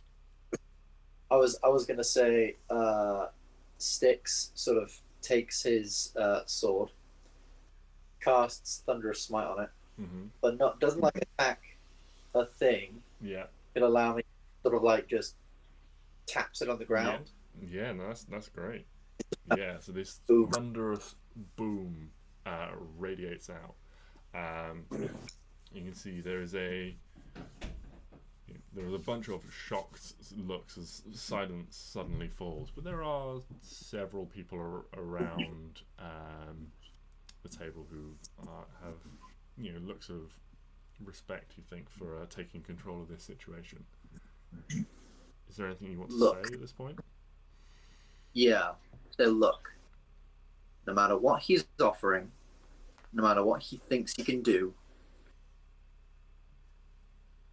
nothing that he can do can compare with what we can do if we stand together, not just with each other, with our gods. That's the one thing he doesn't have. Above him, there is nothing. He believes he is everything. But I mean, you guys have all seen what gods can do. I'm sure each and every one of you has had a family member healed by them. You yourselves may have been eased by their comfort and presence. How is him bringing back the dead going to be any better than that? And why do we even need to get involved in this war anyway? He's a blight on these lands. He is a problem. That war, the war that's going on in hell, trust me, I know demons and devils, and I know that they're going to fight no matter what. Even if we go into this war and we face it and we defeat them, we can't kill every demon. We can't kill every devil. And they are evil by nature, and they will just find some other demon devil to fight against, and the whole thing will start over. His cause is futile. So I say we completely ignore this. Demons and devils, please, begging, and we simply get rid of it, as we should do. And anything beyond that, I know we can rely on ourselves, we can rely on our gods to see us through. But also, if you don't have a god, that's cool too. Believe in yourself, my dude. I mean, yeah, that is also cool too. I mean, don't get me wrong. I feel like in this fight we will need every bit of help we can get, but every bit of help we can get doesn't have to be whatever the hell he's offering. Mm-hmm. Yeah. We can get so much more outside of that. As you finish saying your Stix and you look around the table, you can see there are several faces regarding you with a look of respect. There are many more that hold guardedly neutral expressions. But there is a slowly, everyone seems to regain themselves. Lord Celtigar stands up and says, "It is clear. We have 6 months. We must prepare for war." Against who? Against whatever that thing was. His name is Vinegar Man. Please refer to him that way. His name is Balsam, also known as Vinegar Man. If we This- use his real name, it gives him too much power. Makes him seem, scary, and he's not. He's just a Vinegar Man. We have 6 months. We must prepare. We must train as many men, women as we can. We must prepare preparations. And we must prepare stores so that we can travel through the desert. I can help with that a little bit, and I think I know someone else who can help. We will need to work out pathways. We shall need to continue to scout in smaller groups. We shall potentially have to set up camps and things along the way. All of this will be figured out. How everyone returned, and he turns towards the section that sort of got the, not the permanent council members, but the visiting dignitaries. You should all return to your people. Make the plans necessary. We will communicate instructions in the coming days, but we must prepare. He's given us 6 months. We should consider from this moment that we are at war. And with that, he turns and begins to walk out of the room. Slowly, one by one, the councillors get to their feet. The kings and queens as well, making their way out, all in hurried, whispered discussions, speaking in their various languages and things like that. They all make their way out, and you are eventually left alone. It is just the 3 of you in the council chambers. And so, this is where we come to a time of preparation. You guys have 6 months until the council reconvenes to move on, to move forwards, to take action. What would you guys like to do for 6 months? You've already told me a little bit about what each of you wants to do. We can go through this one at a time, or we can go through this all together, chunk by chunk, going, sort of a month at a time. What would you prefer to do? Would you prefer someone tackles their period first, and then the next, and then the next, or would you want to go a month, all of you do a month, and then all of you do month 2, and so on? All Amazing. once You for wanna each do- person is probably easier. Yeah. Okay. Yeah. Alright. Would anyone like to start? Could roll initiative. Steve goes first. Yeah. Yeah. Happy to do that. That's what you want to do. We all just like gather like on the door to this building, like at the start of a race. Like, all right. Who gets out first? Wait, how have you got What? red?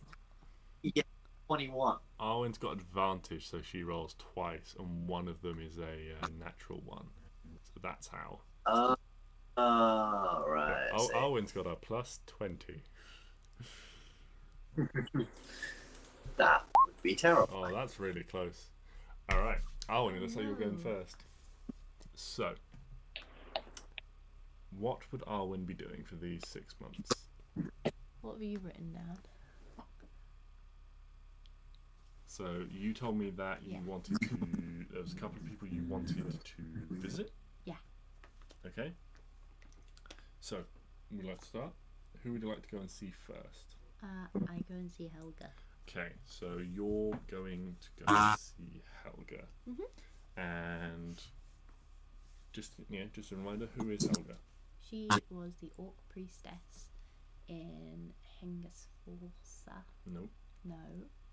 in the Shattered Shore. No, in. I can't read that. She was the orc priestess from Denderport. Denderport. That I knew you that. helped. I just got it wrong. And she arranged passage for you guys from Denderport to to Hengistforsa. Yes. And her place. What's it called? It's not a chapel. Temple. Temple. Thank you. Was destroyed by that water. Yes, a ship crashed into it. Yes. Because it was right on the waterfront. So I want to go see her. See how she's doing. Yeah. So you just go. How long do you think you'd stay there for? Probably just like a month. A month. Maybe Okay. a little bit less. Yeah. So probably like travel there and back. You know, you can transform into an animal, so you can move very quickly now. So travel, sort of like there and back again. You could maybe get some magical aid in that. So yeah, we'll say you get some magical aid, and you get that takes up. You spend a month there.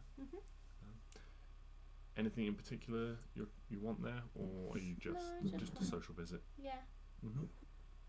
Maybe like see some of the people that I knew from there. See how the people in Denderport Are faring?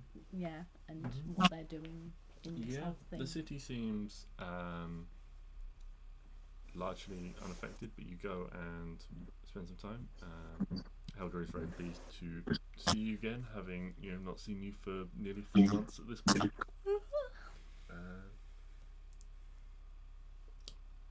But you guys, spend a very enjoyable month together.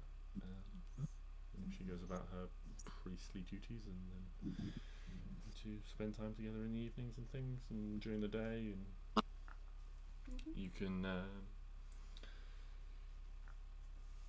see Gemma as well, the dwarven lady who's head of the city, the warden of the city, as well as both Archibald and Reginald, if you wish. Oh yeah, definitely. 100%. Teasing. Do I get their hats? No, Archibald is very protective of his hat. So he keeps his sandwiches. Of course. Okay, so that's the first month for Arwen. What's next? Is it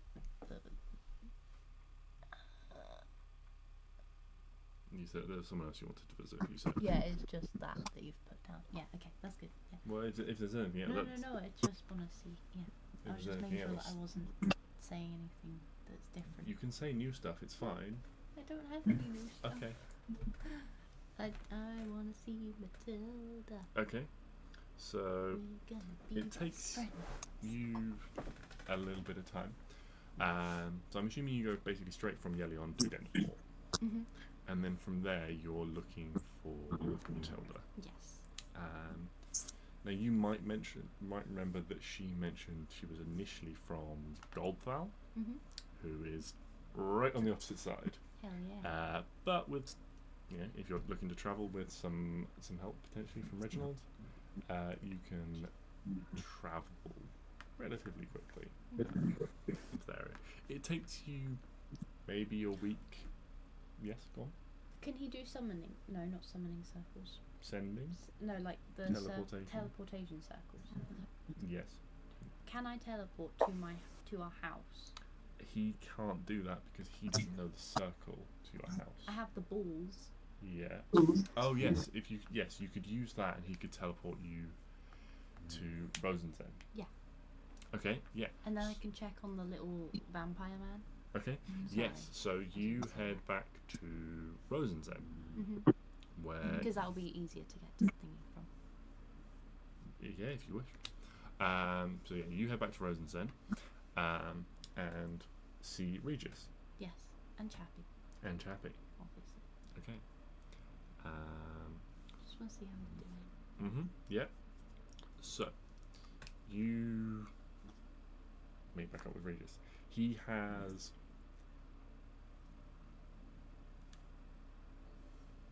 made the house his own. He's made himself comfortable in it. He's taken over the study and things. Okay, he hasn't wrecked my room, has he? No, both of your rooms are untouched. Okay. That's fine. He kind of set himself up between the study and the basement. Okay, that's fine. Nice. And he's very pleased to see you when you turn up. Ask how everything's going.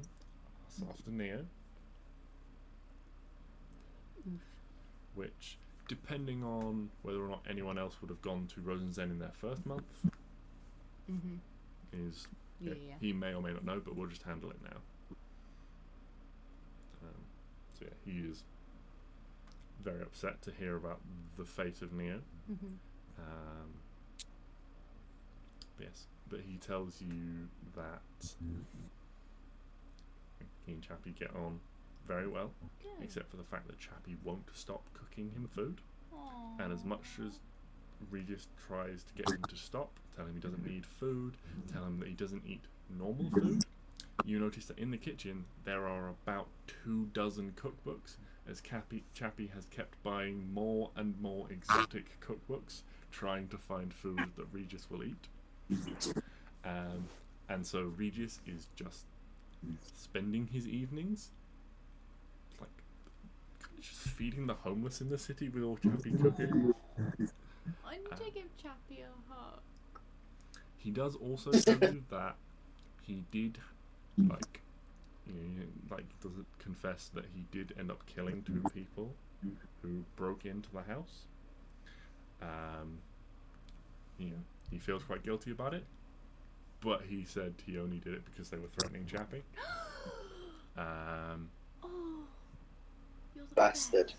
best. He tells you a little bit about them. He tells you that they came looking for you guys, and he was trying to tell them that you weren't here, you hadn't been there for ages, and they had like burn marks on their forearms. One looked like a lightning burn, and one that looked like an acid burn.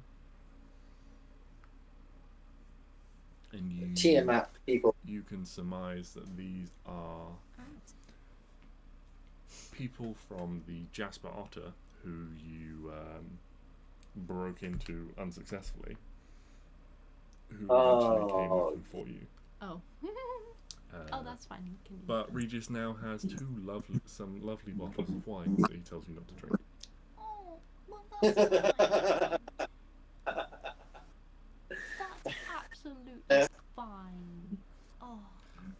He would also tell you that he has, after recovering, has visited the hideaways of several wizards he knew. Elucia Seraphant, Castor Ignito, and Ulrich Wilderforce. Unfortunately, most of their collections were empty, the valuable tomes and items of their former owners having kept and been passed or stolen by other wizards. But he was able to gather a few notes and things and has started recreating some of his former work. Nice. Which was looking into the nature of Balsam's invulnerability. Not invulnerability, his immortality, and how he would just return after dying. Okay. You And keep with that up. with some help and things like that, he can go a bit. He is confident he will be able to go further. Okay. Cool. But that is the Regis update, and the same will apply to you guys. If you visit Rosenzen, you will learn the same information from Regis. Nice. Cool. So you spend a month with Helga, and then you go and visit Matilda. Okay. And what is your plan with her? Having tracked her down. One, I want one of those phone stones again. You get a new sending stone. Yes! Best friends! We become best friends. Have a sleepover. Yeah. Yes! Good. Oh, best date ever. And then, basically live together. Okay. So it's like a sleepover every night. Yeah. Matilda has semi-mastered how to move her house on command, and relatively accurately. I'm so proud of her. Although it's just really quite expensive to do so she doesn't want to do it very often. That's fine. But if you wanted to move back to Rosenzen for a time and be located there, then she could do that, and you could be located there for the So rest. good, so good. Okay. Wherever she wants to be. And then, what were all the things that we were gonna make together? Okay, so the She's things my science you girl. wanted her to make. You wanted her to make more, as you called them, boogaloo orbs, Yes, more boogaloo orbs. which she can do. Each stone costs about 500 gold in materials, Mhm. because they are essentially like the equivalent of a spell scroll. Mhm. So for each one you want created, like you can have as many of them as you want. Each one costs 500. We've got 3 at the moment, right? Yes. Yeah. Yeah. And she, you can show her the circle in Rosenzen, and she can learn that, and so she's got access to that going forwards. I think 3 more. Okay. So if you spend 1,500 gold on those, Mhm. I would like to get the boogaloo orbs. Yep. 1,500 was that? Yeah, 1,500. I don't. 59.63. 59.6.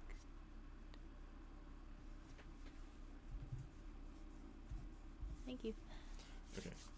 Yeah. And then I think there was a couple more things that you said you wanted to do. Mhm. During that time with Matilda, you said you wanted to start learning Draconic. I do. Okay. So, Because she's my you dragon. spend up to 5 months with Matilda. Hell yeah. After 2 months, you can make an intelligence check for me. Hold on. Intelligence. I'm Yeah. dumb. You've Oh. got decent intelligence. 19. So after 2 months, you successfully learn to understand Draconic. So when someone speaks it, you can understand what they're saying. Can I say hello and you are very pretty? Yes, you also learn that. Great. After And good boy. yes, after an additional month, so this would be make another intelligence check. Ooh.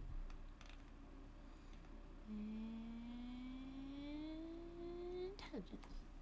17. Yeah. So Oh! you're a quick study in this. You I'm do. good. You spend a lot of time listening to Matilda and practicing trying to speak. There are a couple of very frustrating days where Matilda will only answer you if you speak in Draconic, and it drives you absolutely mad. But eventually, with some tough tutelage, you get the hang of it. And Arwen, you learn to speak and understand Draconic. You still can't read, because you can't read, so Yeah, that's that's out. fine. But you can speak and listen to Draconic. Yes. Woohoo. And then tell me about the final thing you do. Well, there's technically 2 things. Well, Matilda will build you One that thing, but you can talk about the other thing. My boy's getting big. He's gonna be a big boy. Well, he's gonna be about this big. So, Hugo Like, has over this time Hugo goes through a growth spurt. He's eating a lot of bacon.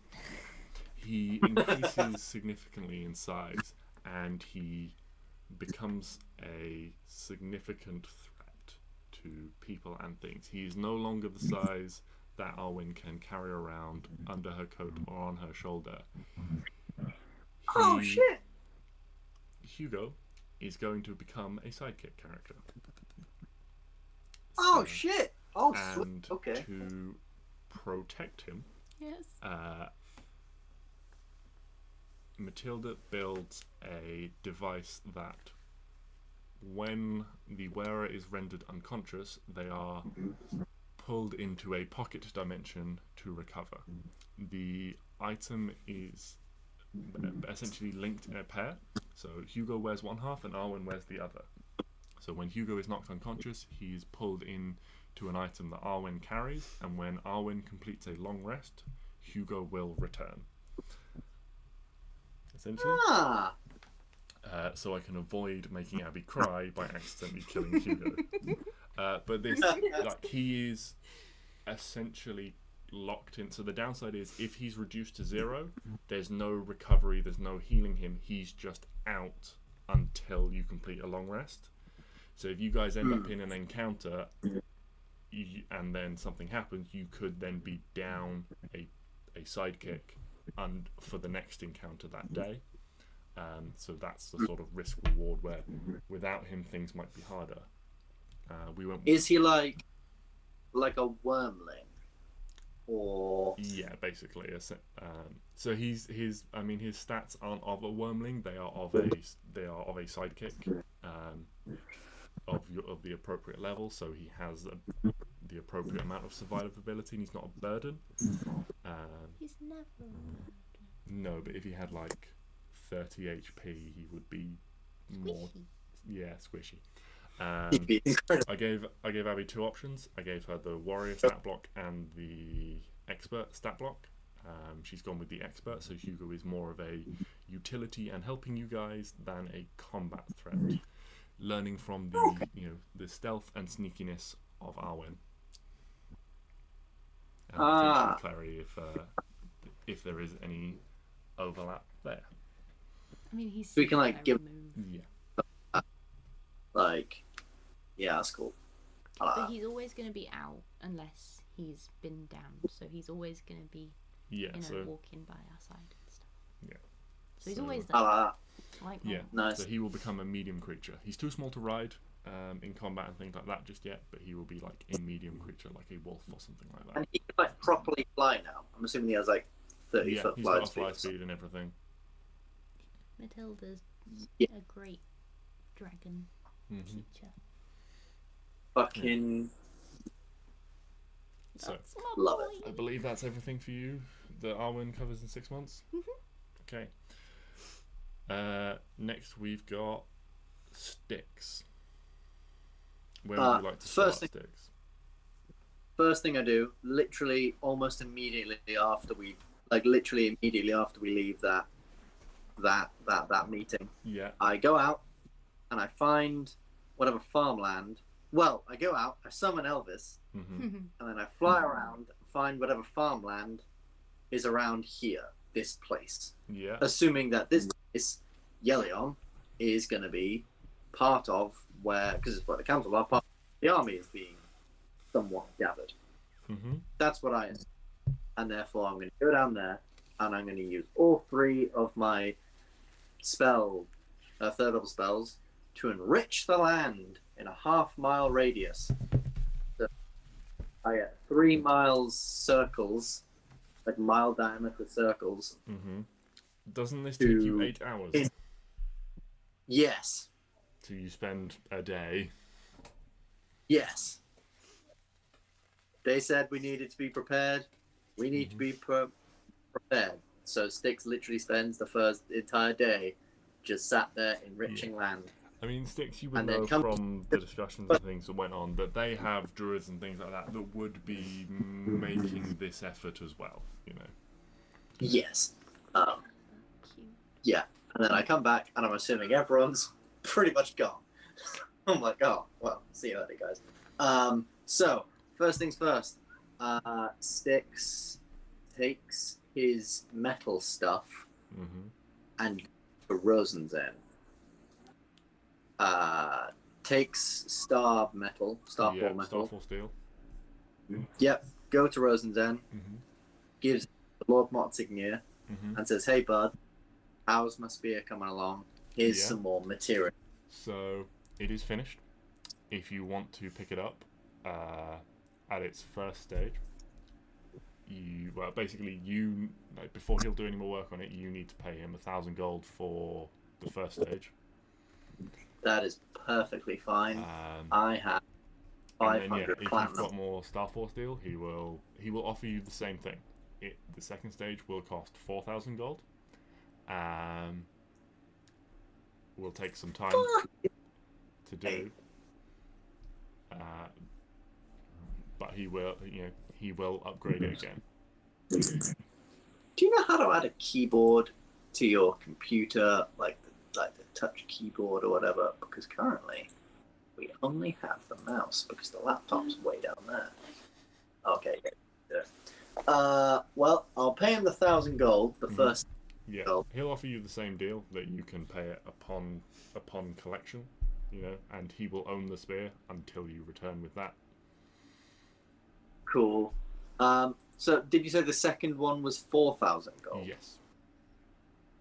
Fuck. Hold on. I have 500 platinum plus 2,000 gold. 500 platinum is 5,000 gold. Yeah, but I also want to buy armor. So, perfect. Thank you. So I will. So I have 2,500 plus 1. So that makes 4,000. That makes 7,500. I will. Oh, I should have gone to the elven people first. Can I slightly scratch that because I'm aware of things? Mm-hmm. And can I actually go to the elf guy first and get my armor made? Yeah. How much that would be? No. What sort of armor are you looking for? I know you're after the wood-grown armor, but what? Yeah. Like what type? You know, splint, plate. Preferably plate. Okay. If it can be created. It can. Yeah. He'll take measurements and various things like that. In terms of cost, for this, which is essentially like it's this beautiful like wooden like armor is that is grown naturally, but grown rapidly, but also slowly, so it's dense like steel. So it is, and doesn't have a strength requirement or a like disadvantage on stealth. You can get whatever metal equivalent you like at base cost plus 1,000. So base cost like buy like mithril armor or something, or adamantine armor or something like that. Yeah. So plate armor plus 1,000. Yeah, if you think that's what if you wanted plate. So let me see if I can find the costs. I think it's 1,500. I might be wrong. So that's weapons. And we've got armor. Yeah, so plate is 1,500. Splint is 200. And so on. So 1,500 plus 1,000, 2,500. Pay that off. Boom. Mm-hmm. Yeah, you get that commissioned. And there you go. You can think about the style and decoration of that, if you haven't already. Yeah. Yeah, fairly sort of, not like, Stix ain't going to be like some massive, hulking guy. Mm-hmm. I'm imagining fairly sort of sleek and fairly, I guess, kind of tight in a way. Mm-hmm. Yeah, he's not going to be some like huge buff paladin. He's still going to be fairly, maneuverable and light and stealthy and stuff. And he probably gets a couple of other bits too, like a new robe and things like that. Like actually, if I'm there, if I'm around elven people, I'll probably ask someone to like make me a proper nice rest of the set, like green robes and stuff like that. With the because we were talking about like gold and stuff, like how everyone's got like bits of like gold and red and stuff on them, so probably add into it. Yeah. So yeah, that's fine. You can get that as part of everything. Cool. Then, knowing I've got that stuff done, and assuming that will be done by the time this 6 months is over, I will then go to Lord Moctignier, give him the star format, and then say, and go ahead with the next set of stuff. Okay. Do your thing. Cheers, bro. Can I ask him what it does after this, first iteration, and what he thinks the second iteration No. Yeah, so What basically after being repaired, it is a, like, you can see it's now this like beautiful looking spear. All the he's like taken off like a lot of the like faded adornments and things like that, and sort of stripped it back to a basic weapon. But it is now essentially a +1 spear. Stage 2. He's not entirely sure.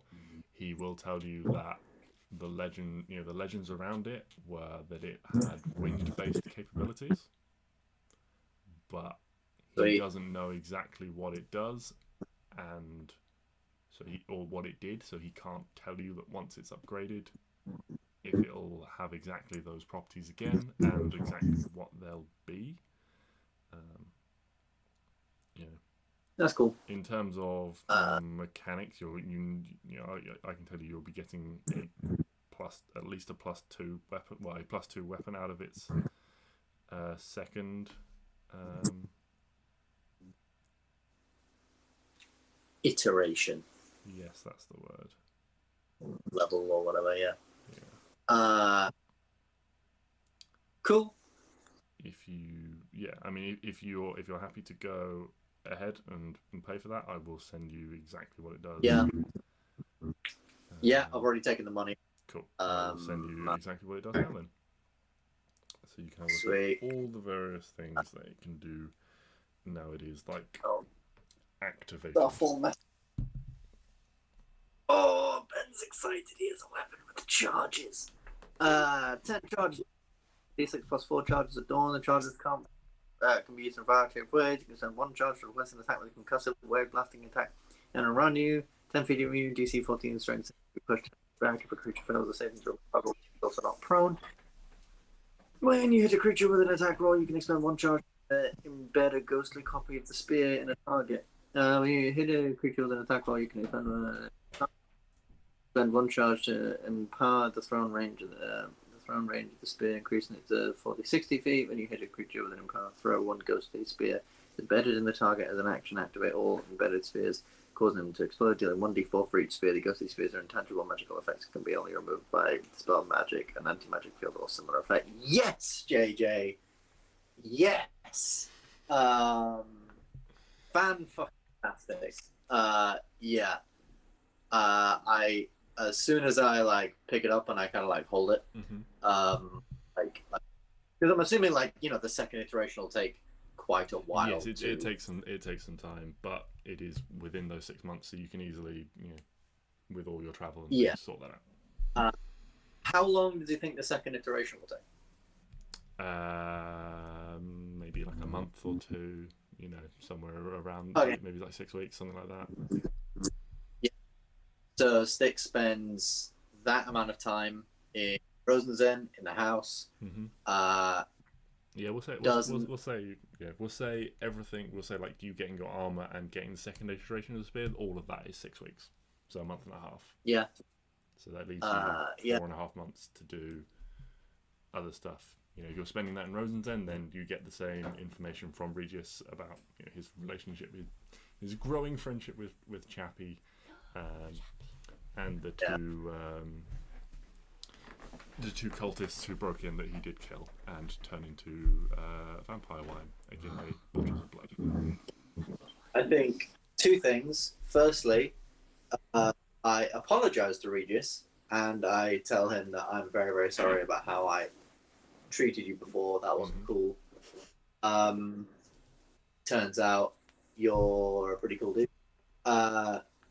Secondly, I offer him my room, and I'll take his room, and I'll clean up I'll get rid of all the plants and stuff.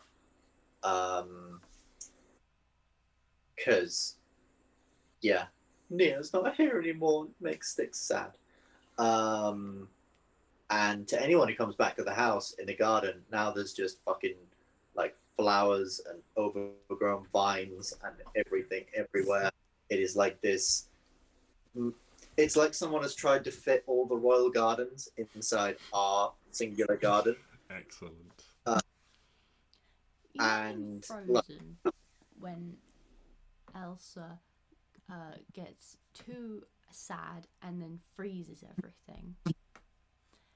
Yeah. Stix has done that, but flowers. Yeah, Is pretty how I'm much. imagining it. Like if anyone was back at home during this time, like it's a rare situation where he doesn't really wear his armor and like weapons and stuff. Like he has like his axes on him, but and he's just constantly like there's like a flower shop in town, and Stix is like a regular, and he literally goes every day, just constantly asking for more seeds and different things like that, and coming back and literally like the path between our house and that place is basically muscle memory by this point. And at the very, very back of all of it, literally probably covered in like flowers and all sorts of stuff, there's like a tiny little like shrine to Zuriel and stuff that he goes to.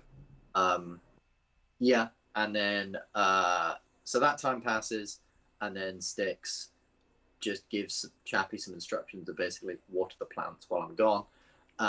If you can do all of that in one day. Then heads over to Amaris, where he trains with his new fancy spear. Mm-hmm. He trains Amaris to enhance his bond with her, because she's obviously Zuriel as well, and hopefully train to get rid of the lucky feet and instead bump my up to +5. Fucking A. And you also want to learn Turn Undead as a feature. Yeah, if you would allow me to do that as well as bumping up my charisma. So, like with Arwen learning Draconic, we'll go in stages for this. It's a little bit more complex for Stix, but it does mirror a similar paladin feature that you already have, which is Turn the Faithless. So you do have a decent grounding on this as well. So after 2 weeks with Amaris, you can make a wisdom check for me. 2 weeks with Amaris, make a wisdom check. Alrighty. Wisdom check. 17, yeah. So you do well, you study hard, you're a good student, and you learn Turn Undead. You have that as a feature. You can choose basically each day which feature you prepare, like a spell, Turn Undead or Turn the Faithless. But learn it. You learn that feature, and its DC is currently 8 at first level, or at the first stage of learning. You continue to study with Amaris, and can make a and further 2 weeks go by, and you can make another wisdom check for me. Wisdom check. 13. 13. Yeah. So, you are getting to grips with this. You're finding it a little bit challenging, but another 2 weeks go by, and you feel like you're improving. It's difficult to gauge because you haven't really got anything to accurately practice on. You've only really got Amaris's response to how well you're doing and whether or not you're making progress or being effective, which can be a little frustrating. But you still pass this check, and you have improved, and so the DC is now 8 plus your wisdom modifier. Okay. And so you're now effectively 2.5 months through your 6-month period at this point. You study for another two weeks. You're 3 months in. You can make another wisdom check for me. Please, God. 13. You've kind of plateaued in your training. You're 3 months in, and you're struggling to make gainful improvement. The lack of anything to practice against is you feel is holding you back, and you don't advance at this point, but you can keep trying. So further 2 weeks go by, and you can try again. Yeah. 19. Oh, there we go.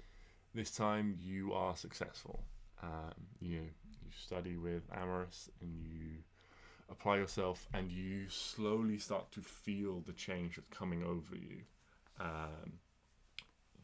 The DC for this will now be a standard, which is 8 plus wisdom plus proficiency. And so you can pick each day whether you pick turn undead or turn the faithless. You do not have destroy undead. Is wisdom not my charisma? It is your wisdom because this is a clerical skill. It uses your wisdom. Cool. So each day I can pick turn undead or faithless, and I can do that against people. Awesome. And then the final thing is turn undead basically makes undead things run away from you. Oh, so you don't turn things undead, and No. you don't turn yourself undead. No. It Yeah. makes Just run away.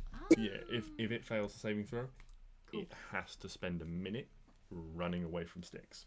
Nice. Okay. Cool. And that is everything within 30 feet of Stix. Love it. It's not just like you individually, it's like all of you fuck off. Nice. all of you boogaloo. So it's a good feature. But yeah, which is then, why I'm limiting it slightly by also making it his wisdom. And making him pick one each day. Yeah, that's fair. So yeah, and then and got any time left, I put feelers out there. Well, we'll be training with Amaris and asking about demons, because we've now heard that he's going, all this is to stop some demon war. I'll be asking her about, what do you know about this? Is this even remotely true? What does she know? If there's any more information that she can tell me. Yeah. And then put in some feelers out there. Okay. For anything that can help my strength. Anything that can help your strength. Like I don't know, a belt of some kind, or gauntlets, or something. Because now obviously I know, like I've got this belt, and I'm like, oh, this can increase my thing. I wonder what else, magic can do. Particularly Neo's not here. This is not the early 2000s. I can wear it around my chest, like strap it around my chest. I bet I could do that. Or go Viking and have loads of belts on. That too. Put some feelers out there, because I've got a tiny little bit of gold left to spend it somewhat wisely. Yeah. So. I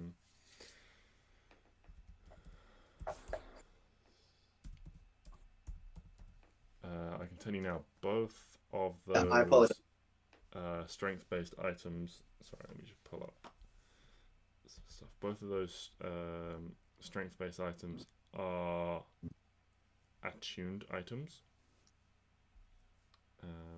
So they are.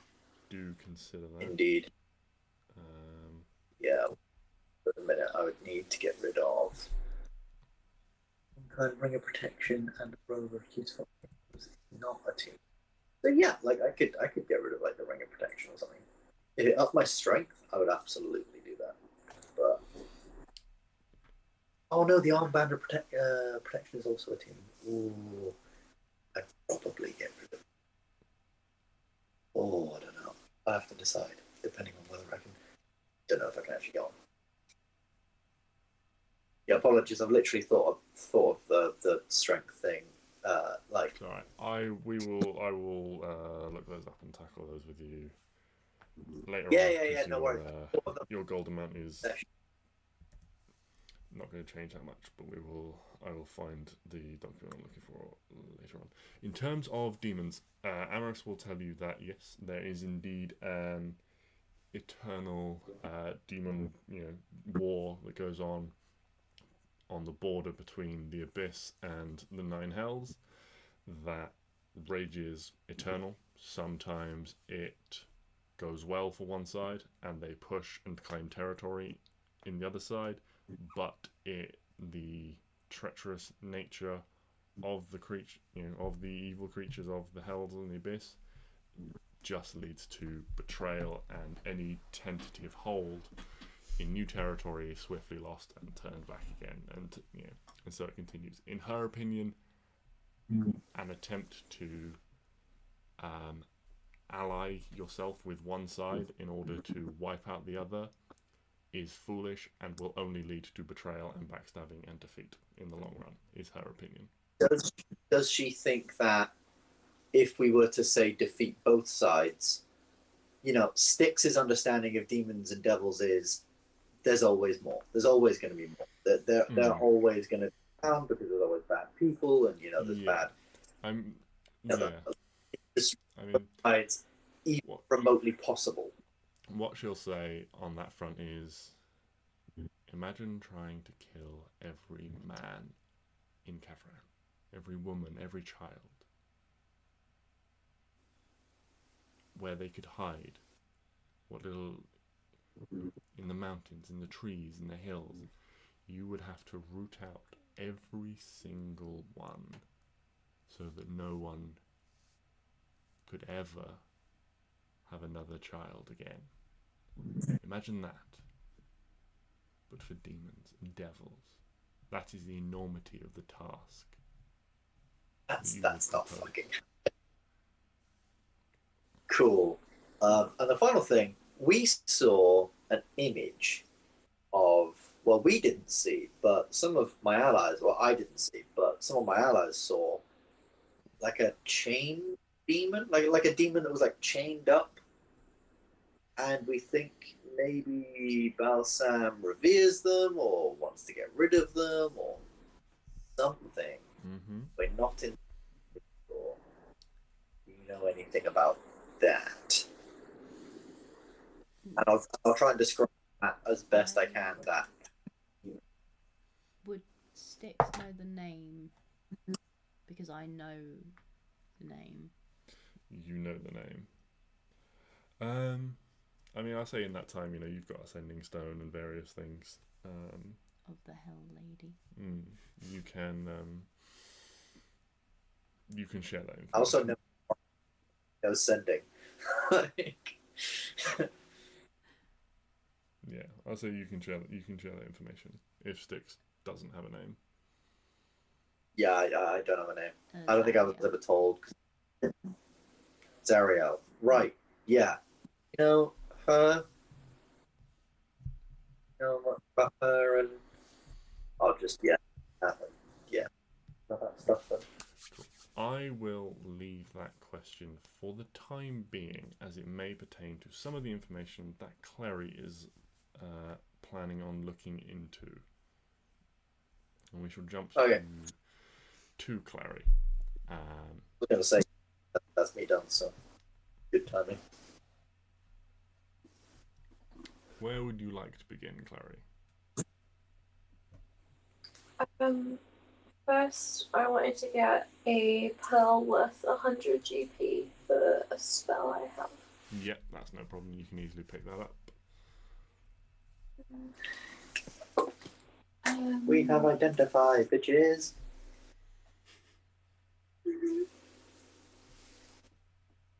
Where's my...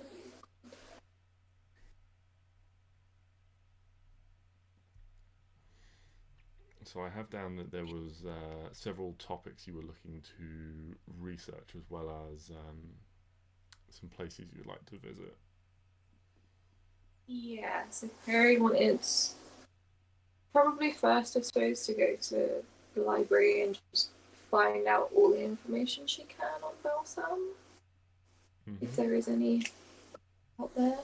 And then she wanted to go back to where Arwen and Stix found Neo and see if there's anything she could find. Okay. So let's handle this with a series of checks. I'll say, with help from Arwen and Stix and things like that, spending just a little bit of time guiding you to the right location and searching around, you can find the tomb where they found Neo. I would have probably gone past it or gone in that direction. You would have gone in that general direction, yeah, travelling to Denderport. So I would have, I could have helped out. Yeah. You find it is, still sort of, there's still that weird clearing that you went through the first time, but there are, sort of like trees and little like shrubs and vines and things growing in now where the light shines through this hole. Make an investigation check for me, Klari.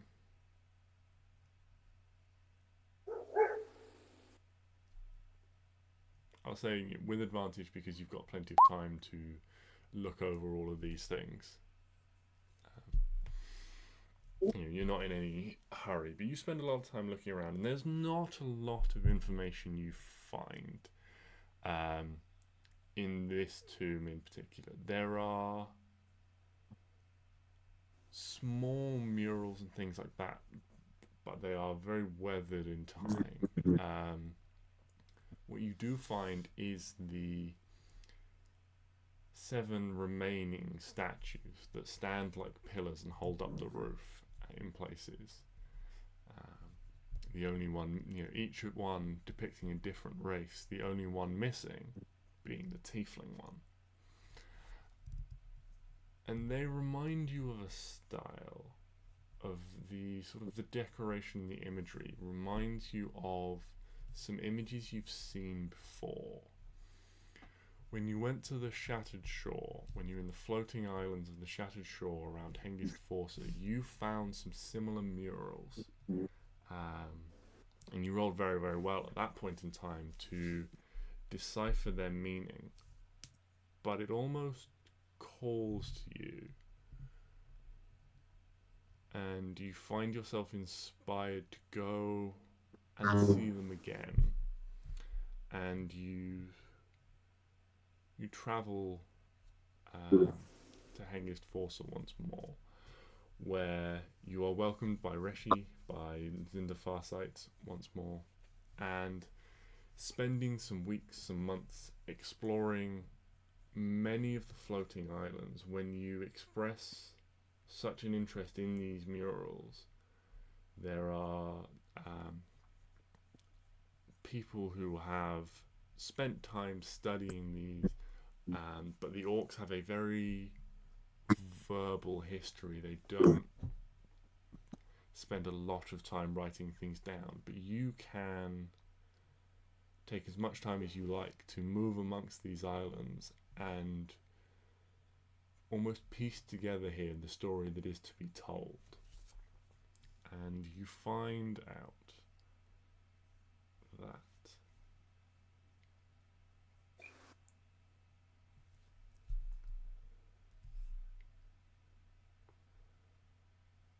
long ago, long before time was recorded, there was a war. And with the information you've gleaned, you know this war. You can see that there is a war between beings of light and beings of dark. And the beings of dark were beaten down out of the world they inhabited into a fiery world below. And there they were trapped, there they were imprisoned, there they could not escape. And they were watched and they were guarded by one particular individual, a proud, angelic being with golden wings.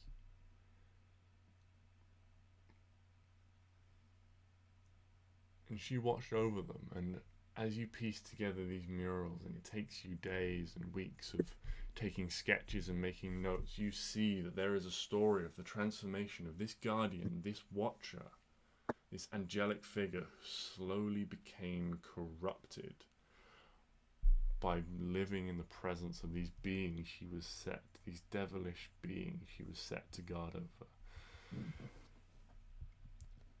Subjugating the devils within her power, she began to garner support for a number of devils eager to grow, to use this opportunity.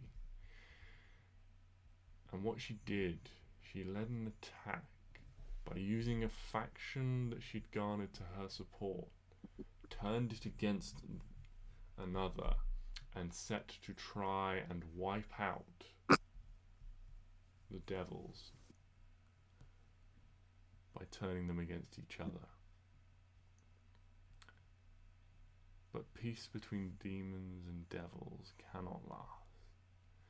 And eventually, she was betrayed once more as they rallied behind a new leader and took back the section of hell that she had carved out for herself. Her body was recovered beneath a mountain of dead and taken back to recover. She was imprisoned and left in the care of those who now ruled over her. Her ferocity on the battlefield now captivated and maintained patience and deliberation, the traits of the leaders set over her. But she was visited from time to time, and over time those visits by her captors became less frequent. And her defiance stood. And slowly, the spark of rebellion blazed in her as she began plotting her escape, reaching out to the material plane, breaking some of the bonds of her imprisonment. She projected a small amount of her power to the material plane, using the influence to whisper into the minds of individuals, corrupting them, making them slaves to her will. The foremost of these became her champion, stripped of his identity. This undying man became the leader of her army, slowly rising it from the dead that he slaughtered. Forming a kingdom that consumed its neighbors, his army began hunting down beings like her that remained.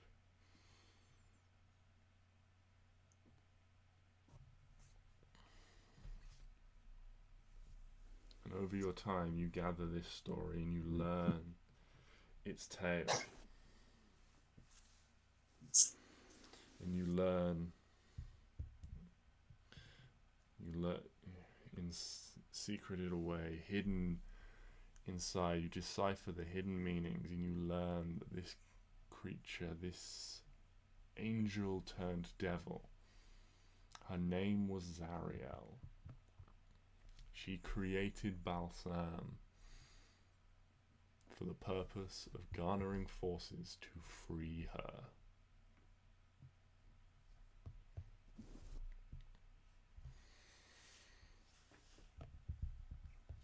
And that is what you learn from your time in the Shattered Coast. Well, we all went on side quests. Klari went after the main fucking objective. Thank fucking God. How do you spell Zariel? Z-A-R-I-E-L. Oh, I wrote a bunch of it spelled down. it right. Is that mine, America? Hmm.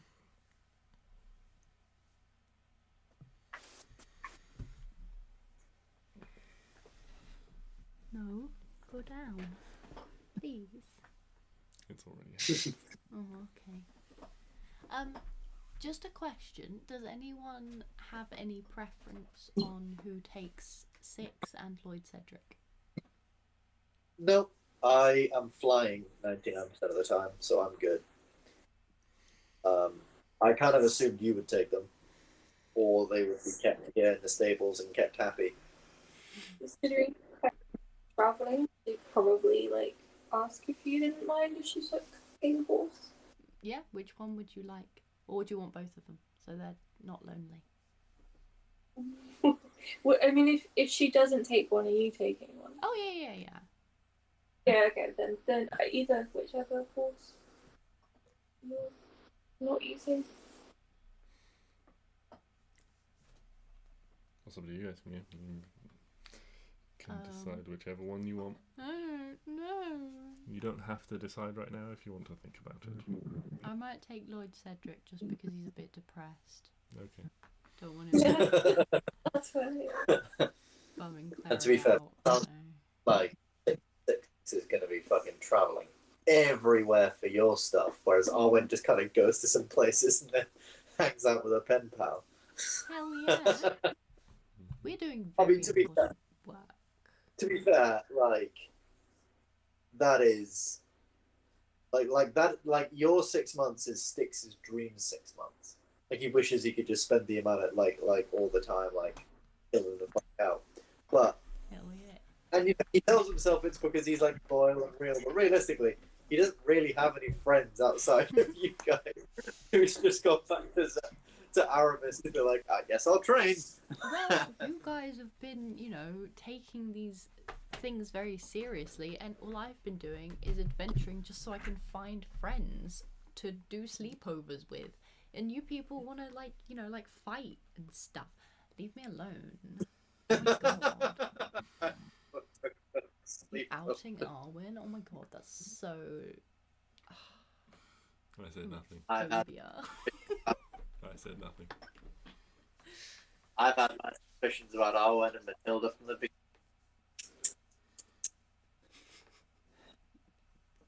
I'm kidding. I think that's a good place to call it, as been going a little while over regular time. So I've got a lot of planning to do for things coming up next, because I didn't know if we'd quite get to through all of this. So let's all be happy for just one more session. Also, JJ, we haven't leveled up in like 6 months. What's going on? Yeah, Man? exactly. Can we level up, please? There is just one thing Oh. before No. the end. No.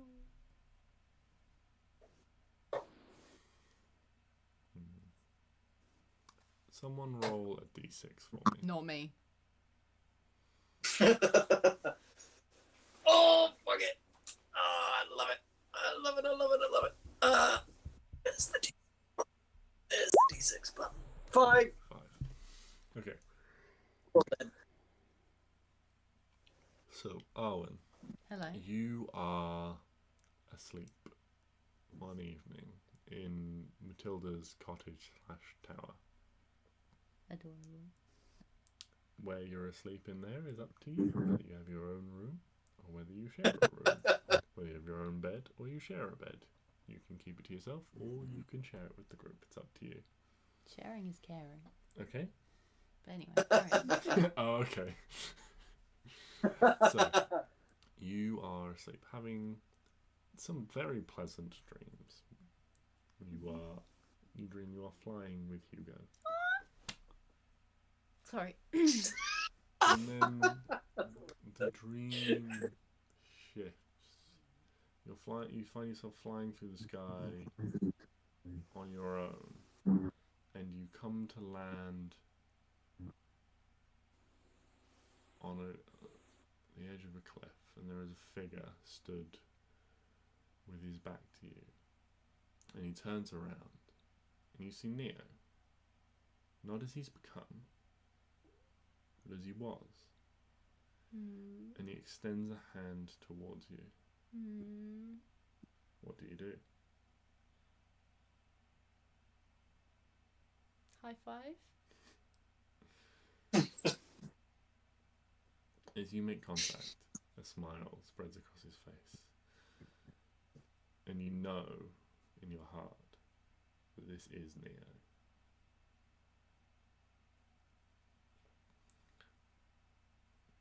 And there seemed almost like a tension in it, but the moment you make contact and you realise you see each other for who you really are, he relaxes. He's like, Owen, I wasn't sure if this would work. I think I figured out a way be able to keep in touch. He, whatever he is, he wasn't expecting me, and thanks to whatever it is you guys did to me, that means I'm real now. I'm still trapped in here, but so is he. He needs to sleep.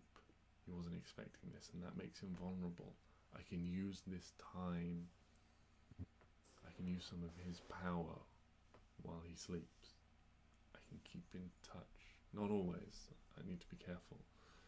If I pushed too hard in the beginning and he found out what I was trying to do, made it harder for me to reach out again. But if I'm careful, from time to time I might be able to visit and let you know what he's up to. You probably shouldn't tell me too much about what you're up to, just in case. I don't know if he knows what I know, but I might be able to tell you some of the things that he's doing occasionally. Okay. Before you go, can I tell you something? Love you. That's like a friend though. Mm. So does everyone else. He looks at you and smiles, and the dream slowly begins to fade into darkness. And as it does, there's just a lingering voice in the darkness that says, I love you too, Arwen. I'm gonna cry.